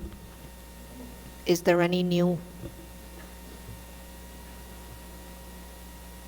My name is Hakeem Stewart, 23 Alton Drive, Somerset, New Jersey. I'm not new to the community, but my kids grew up in Franklin. I have a... Sir, can you please speak closer to the mic? I'm kind of new to the community of Franklin. I grew up in Elizabeth, New Jersey. This is all new to me. But my daughter is a sophomore on the basketball team. Like I'm going to say, the way I grew up, urban city, Elizabeth, New Jersey, Pioneer Homes Projects. I'm a Division I athlete, former athlete. I understand about being pushed. I understand about being cursed out. I understand about the things that get you to the next level. What I'm gonna say is this. The young ladies that's involved in this, these young ladies be at my house, they're friends with my daughter, they're in my pool, and they're all great kids. My experience with Coach Robinson and my upbringing and my background, I'm gonna be honest with you. If I felt like Olivia Stewart, my daughter, was being physically abused, mentally abused, I'll be the one up here getting judged in a different way, but we'd be at Somerset Court. I'm a protector. It ain't gonna happen. I'm gonna let you know that right now. My daughter's still on the basketball team. I'm not sitting here to advocate for him. I'm gonna advocate for the welfare of my kid and all the girls on the team. The young lady that we're talking about, the parents is here, she's at my house all the time. If I witnessed anything happening with Coach Robinson and her, I will check him. Whoever know me know that's exactly who I am. But what I'm gonna say is this. Playing sports, it's a gift. It's a beautiful thing. You're gonna have bad days. You're gonna have good days. You're gonna be pushed. It's competitive. It's not about pointing fingers at what this person did, that person. I can't say because I wasn't there when a lot of people have allegations about what happened with the young ladies. But all I can say is I can vouch for my daughter, Olivia Stewart. Never came home and told me that she was abused by this man, because it would have been a different situation. I ain't coming in front of the board. I'm letting you know that right now. I'm gonna handle him as a man. All I can say is, like I said, I'm not advocating for him. I do like the way he coach, but I come from a different background. I like the way he hold the kids accountable. I do. And I think it builds strong character in kids. I think tough love is the best thing for kids. Now, mental abuse, some kids are stronger than others. Some kids, we all grew up in different households. Cursing in my household, normal. A coach screaming at me, normal. As long as it's with love. And I think that Darryl been training my daughter for years. He trained pretty much all our daughters. I'm pretty sure of that. Outside of basketball before he got this job. I honestly didn't witness him do anything to hurt any of the kids. I think he's a young man. I have spoken to him about a couple of things that I didn't like. And I will tell you what I told him I like. I don't like social media, what he does. I told him, you can't put your feelings on social media. You're a role model, you can't do that. He said, I understand that. I said, as a middle-aged man, a young black man, you shouldn't do that, period, because the kids read into that and they lose respect for you. But do I think he has the best interests of the kids? Yes, he does. Because if he didn't, my daughter wouldn't be on the team. And I'll be sitting here and I'll be pushing for him to be removed anyway. But the young ladies that's involved in all this situation, I have love for them. Like I said, they're all at my house all the time. My house is the house where all the kids go. They're swimming in the summer, they're playing, they have sleepovers and things like that. And you know, it's a sad situation, honestly, that we're here dealing with this. Because I think this is a great town. I think everybody's doing a great job. I really don't, me personally, I don't have any complaints. I don't have any complaints with the school district. I don't have any complaints with the basketball team. I don't know. I just think just had a big turnaround with Audrey Teller, who we all pretty much could say was probably the best girls, top 5 basketball coaches in the state of New Jersey. And the township lost her. We can't keep changing coaches. I come from a winning program. That's all we do in Elizabeth is win. I mean, If the kid's being abused, y'all address it. But my personal thing, my kid ain't being abused, because if she was being abused, I will handle that situation as a man first, and then I will deal with the consequences. Thank you. Thank you. Excuse me, sir. I just need you to put your name and your address down there.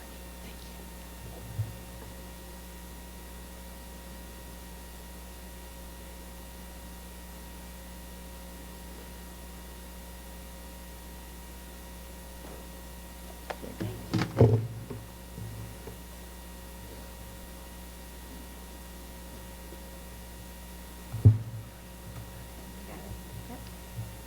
Hi.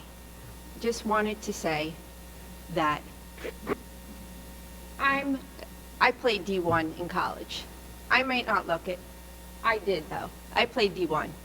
I know all about what it takes to get from one level to the next. And trust me, it's not easy. I know how to raise my children and how to raise them respectfully. I didn't disclose here anything that went on between my girls and the coaches. That's for the committee. They know that. But I will say that Darryl is not, for my girls, he did not treat them right. He did not treat me right. So take that for whatever you want. The committee has all the documentation, and it's a lot. So I don't want anyone here to imply it was anything to do with minutes, because it wasn't. It had everything to do with abuse and what was done to my kids and myself. Thank you. Thank you. Madam President, since no one else is stepping to the mic, I make a, oh.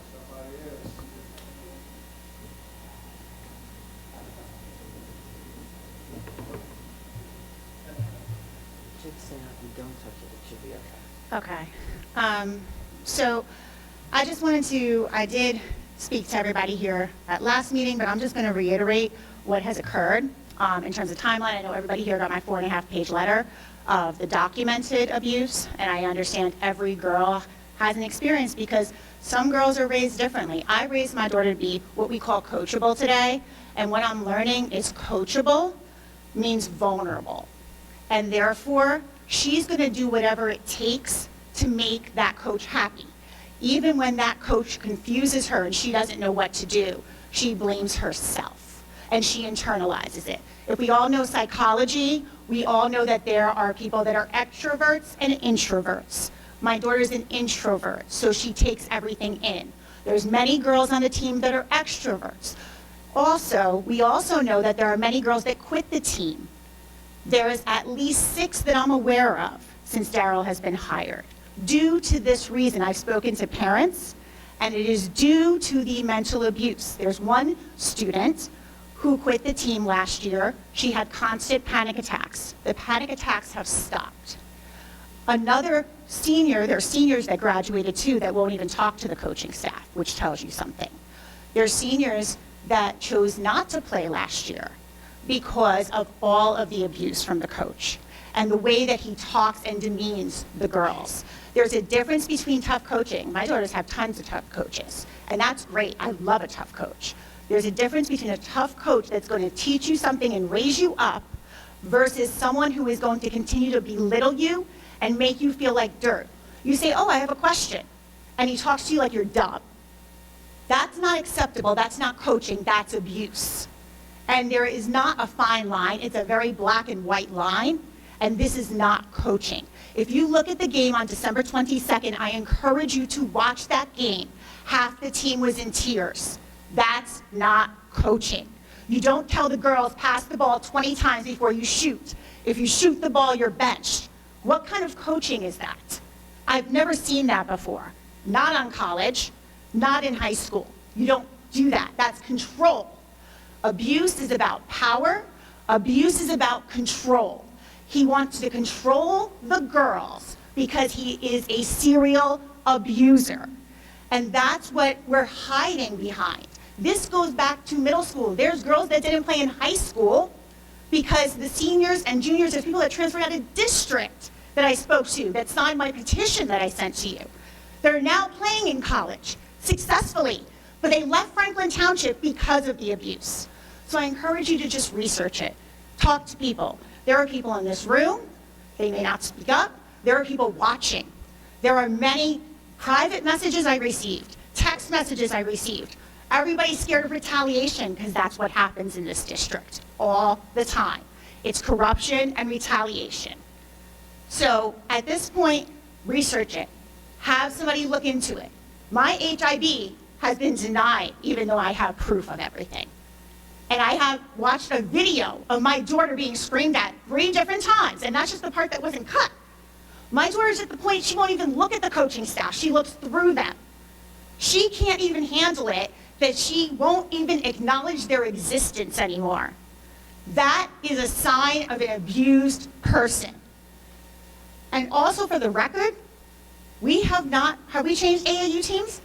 So has half the girls out there, maybe 3/4 of the girls. I don't know any girl that sits here and stays with an AAU team forever. We have never had a run-in with a coach. This is the first time ever. He tried to accuse us. He actually ruined the relationship for a little bit with a Union Catholic coach, because what he did, he decided to post on social media because he recruited my daughter, and then on top of that, he posted it before we even transferred. And then she saw it and confronted me. So yeah, that kind of spoiled the relationship a little bit, but that had nothing to do with me. That had to do with Daryn. So at the end of the day, this is not about playing time, because as you guys know in the documentation I sent, this didn't start, her playing time didn't get cut until after I filed the HIB, the day after. That's when her playing time got cut. She didn't want to tell me about the panic attack because she was scared of retaliation, which is exactly what happened. That's why she didn't tell us. We found out from another parent because the parents were upset on December 23rd from the game that happened on December 22nd. That's how we found out about the panic attack, because they were worried about her. Thank you. Thank you.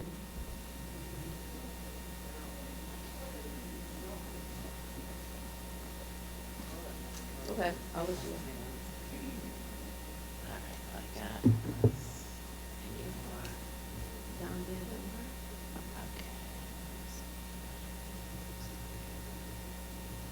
At the end, you can put your name. Right, if you're under 15, you don't have to say that. I'm not under 18. As long as you don't touch the button, you should be okay. Hi, my name is Dumbaya. I live at 13 Tennell Road. So I've coached about 75% of these girls on the basketball team. I have very close relationships with them. I worked for the Franklin Township Recreation Department with my mother for over 10 years or so. So I've known these girls since they were in 3rd grade. I know what they can do. I know their potential. I personally know Kayla Duncan. I coached her since she was in 3rd grade. She is now an 11th grader. And at no point should any coach make somebody want to quit basketball that loves it. Last year when Daryl started coaching, I actually had multiple conversations with the girls that I used to coach. And they were very confused and with his communication, and I took it upon myself to kind of explain certain things for them, to break it down, because he's a new coach. He's maturing into his role. I'm going to help out because I know these girls. But at the end of the day, when somebody's having a panic attack and then you consistently berate them while they're having the panic attack, and it takes another coach to pull them aside and say, stop, let me take her to the bathroom, and you still continuously are talking and yelling at them while they're in a medical emergency, that's not okay. And she's not the only one. As Christina said, this happened just recently. Another girl whose mother's in this room right now had a panic attack. She might not be aware of the fact that her daughter wanted to quit basketball a couple days ago because she was being berated by the coach, but that happened. And who talked to her? Christina's daughter, Kayla Duncan, to help her not quit the game because she knew that she didn't want anybody else to go through what she's been going through. So what the parents are doing, and a lot of parents are here that I actually coach their daughters in. What they're trying to do is be supportive, but they also do not want to tear down a black man. So I get it. I get it in regards to the fact that he's a new coach. He has some growing to do, but at the same time, you cannot support somebody that is berating young women and shaping them to be into the world, to be adults in the world. If they're going to go to college, great. I worked under Dawn Staley at Temple University, so I know what a good coach is. This is not it. You need to be able to talk to your players. Each coach, you should be able to identify how to address each player. That's what a coach's job is. It's a hard job. You need to be able to get the best out of each player. And if you see that one person, a player, is an introvert and yelling at them is making them cry, maybe you should try a different way of coaching, a different way of addressing that player. Not everybody's going to be able to receive the information that you're providing in a constructive way if you're yelling at them in their face. My son, who doesn't go to Franklin Township schools, but he's one of those kids that you cannot yell at, he's going to shut down. So as a coach, as a good coach, you need to be able to identify that with the players that you're coaching. I think you guys need to really look at the fact that there's been multiple complaints addressed about this coach, and really, if you're not going to remove him, at least have a sit down with him to explain to him or support him in a way where he can do a better job than what he's doing right now, because it's not okay. It's not working. Look at the girls' record. It's not working. They have all the potential in the world. It's not working. Something needs to change, and it's on everybody in this room, including parents, to help him with that change if you're not going to remove him. Everybody needs to come together and start. There needs to be a change because this is not working right now. And I wasn't supposed to speak, but I had to say something. So if you're here to support, I encourage you to speak up because your voice matters. Everybody's voices matter. And I appreciate everybody's truth because everybody has a different truth, but I encourage everybody to speak up and tell your own truth. Thank you. Thank you.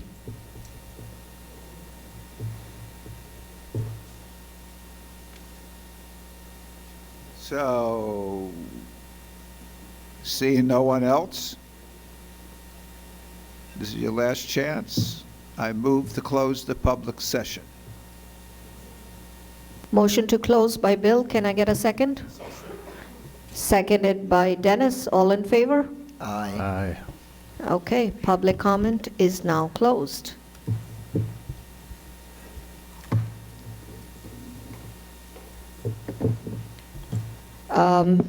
I'll make one response again to the PTSOs. We will, if you need flyers, encourage the parents to take the flyers, and as I mentioned, please share any school-connected organization events with Mary, and she can forward them to my board president's reports in the futures, and I would be happy to share those out with the community at the board meetings. So, and encourage all the other board members to attend as many school-connected events as you can, as your time permits. You know, that's how our school-connected organizations get funds together for the events, and it's for our children. So share it wide and attend as many events as you can.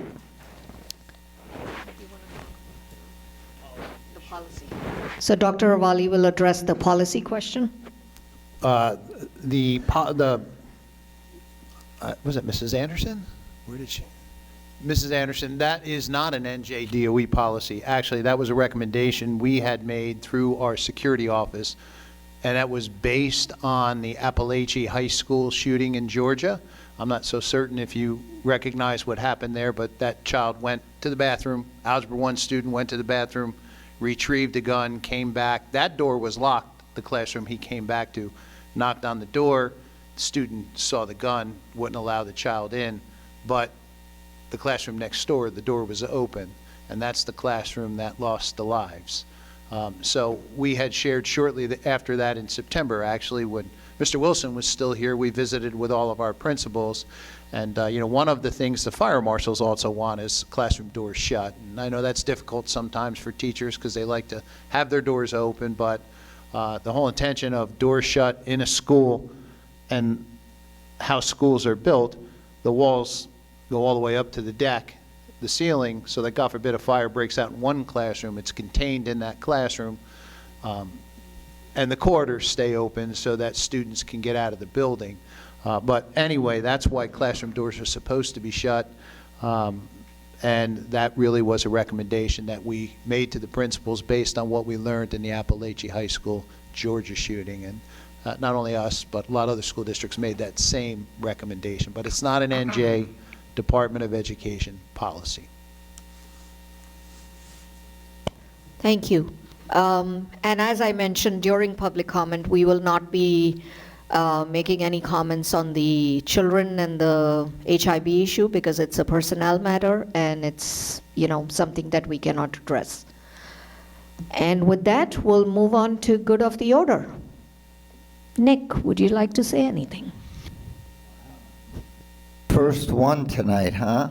So first of all, I want to thank Dr. Ravalli and Dennis and Lori for my orientation last week. I learned a lot. Very nice. I appreciate lunch. Very good. Lou, I want to thank you very much for all the years of help that you gave me at the high school. Enjoy your retirement. Christine, I don't know how Mr. Grippo remembered your name because he has a habit of forgetting the staff's names, but congratulations. And I want to thank and applaud. I moved up to the Board of Ed and I left all my committees behind. So Wendy took over President's Council. Monteith is a liaison. Maxine is running the concessions for Project Graduation. I left and they've made a complete change and they're doing wonders with the committees that I left behind. So I'm very proud of you and thank you very much for keeping those up and going. And also I wanted to thank Sammy Shaban for his years on the board and encouraging me to run. I actually wanted to do it several years before, but I waited till my kids graduated from school before I decided to run for the board, and Sammy was very instrumental in supporting that. And then just January 24th, there's a dance showcase at the Hamilton Street campus, and then on February 8th, Project Graduation is having their clothing drive. Thank you. Thank you very much. So you mentored your teams well, and they've taken over, onwards and upwards. First off, I would like to thank you, Lou, for your service and your years of help for the children. I'm sure you won't be forgotten, at least from what I hear. Christine, congratulations again. You'll be a tremendous asset. Mr. Plummer and Mr. Miller, thank you so much for all of your efforts and all of your work. I will second what what President said about the supporting the schools and their arts. Last night I was at Franklin Middle School at their band winter concert. They had a wind ensemble, a jazz band, and a 6th, 7th, and 8th grade band. They all did a tremendous job. So if you have an opportunity to go out and support the arts, please do. Thank you. I'll move back here. Walter.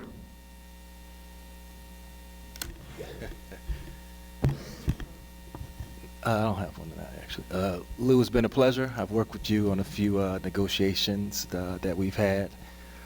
So best of luck to you on your retirement.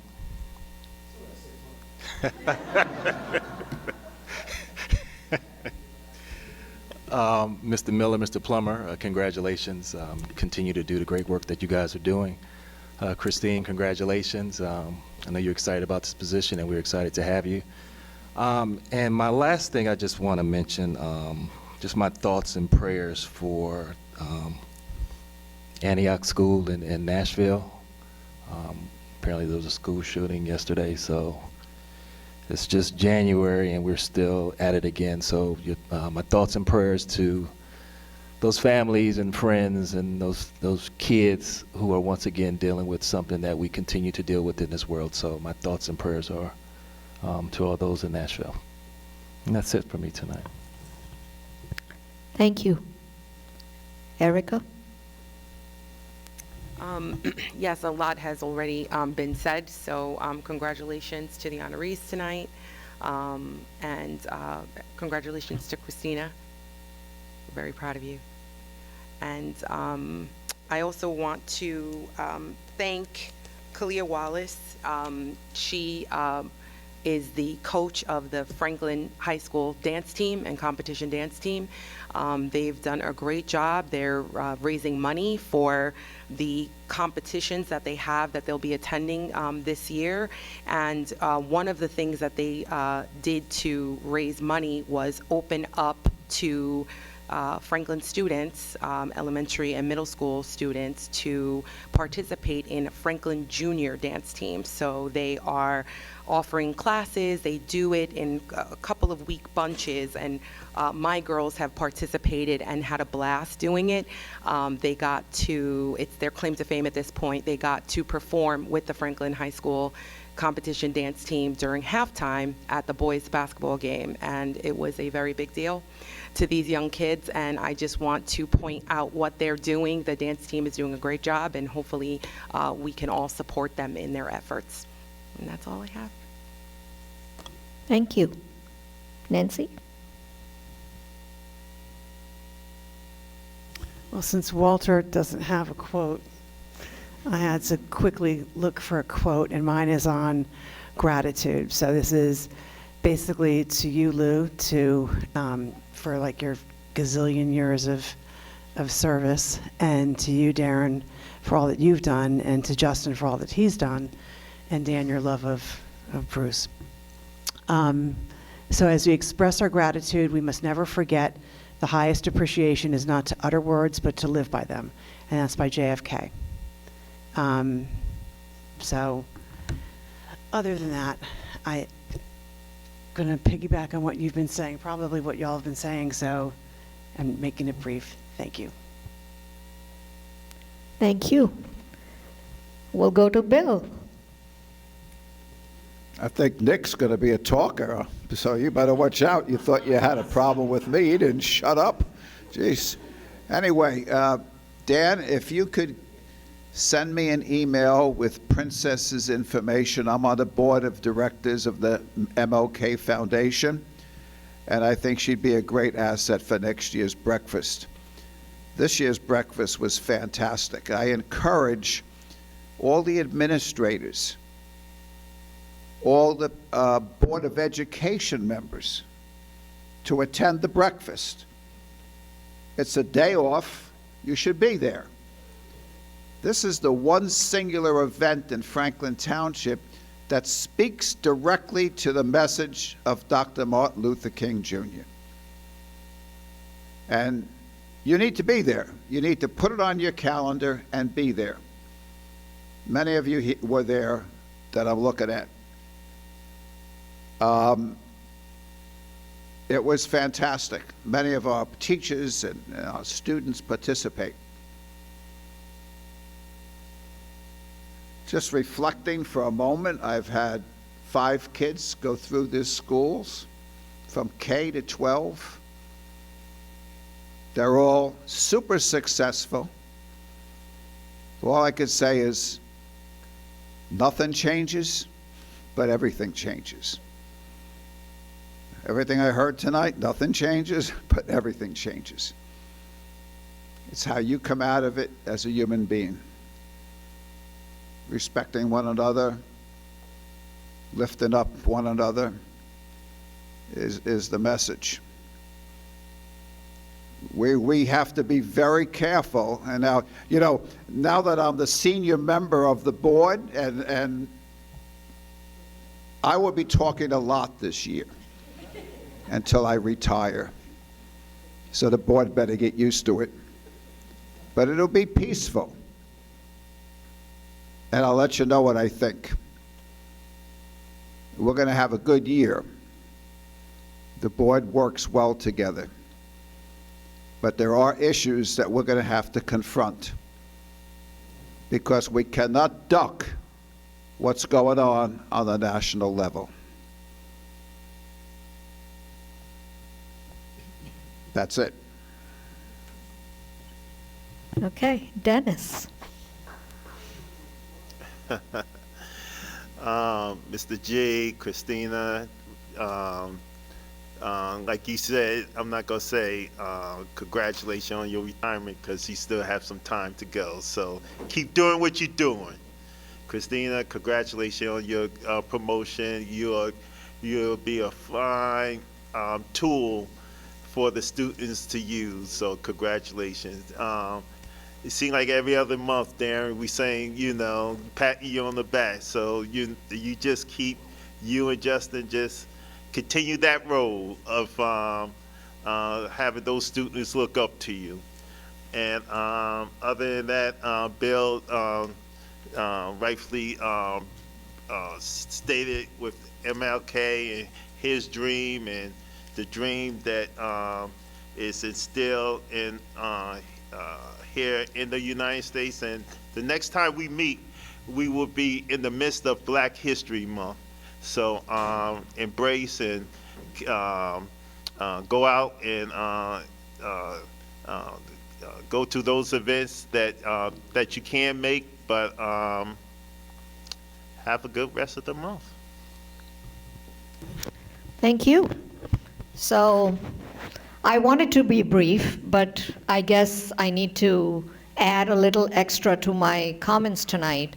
Our board was recognized as a certified board in 2023, and I know we have some new board members and some board members who are working towards, getting some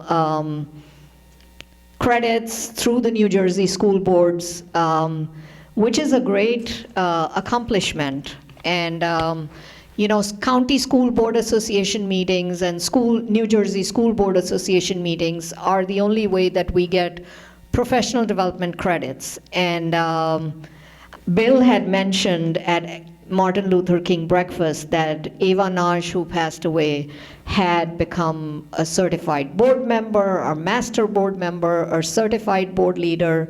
We have our very own Nancy, who has all those 3 credentials here, sitting on the board.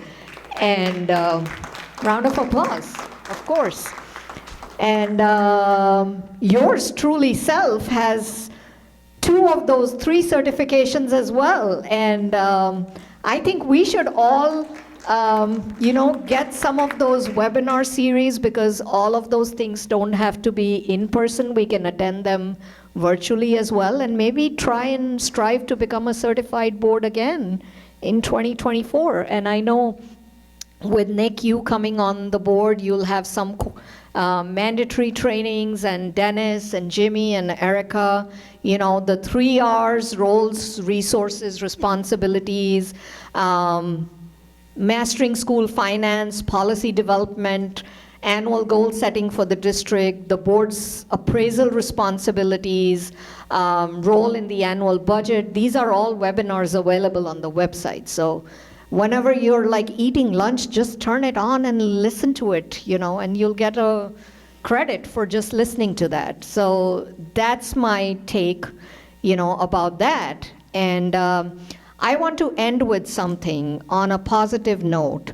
At Dr. Martin Luther King's breakfast, we have a booklet that is printed, and they asked the board president to put a message in. And they asked me to write a message in, and usually I get Mary's help to help me write that message in. And I was surprised. I wrote something in, and Mary said, there are no changes need to be made. You did a good job. So I don't know if this message would go out to the community. So I wanted to say it out so that it gets recorded, and maybe some people will hear it. So it's 2 short paragraphs. I wanted to end tonight with that. The message said, and we're going into Black History Month, as Dennis said, and I think this message is very timely. We come together as a community to honor the life and legacy of Dr. Martin Luther King Jr., a leader whose vision of justice, equality, and unity continues to inspire us. His powerful message reminds us that change does not roll in on the wheels of inevitability, but comes through continuous struggle. This year's theme is Change Continues With Us, reflects a profound truth: the journey towards justice and equity is ongoing. Dr. King called each of us to be active participants in shaping a better, more compassionate world. As we reflect on his legacy, let us remember that progress is built through collective action, courage, and an unwavering commitment to fairness for all. In our schools, we strive to create an environment where every student feels valued, heard, and empowered. Dr. King's dream challenges us to continue fostering inclusivity, respect, and kindness in every classroom and hallway. I encourage each one of you, students, staff, families, and community members, to honor his memory, not just today, but every day through acts of service, empathy, and leadership. Let us recommit ourselves to being agents of positive change. Together we can ensure that Dr. King's vision of a just and equitable society continues to guide our steps. Thank you for being part of our shared commitment to learning, growth, and justice. With this, our meeting's adjourned.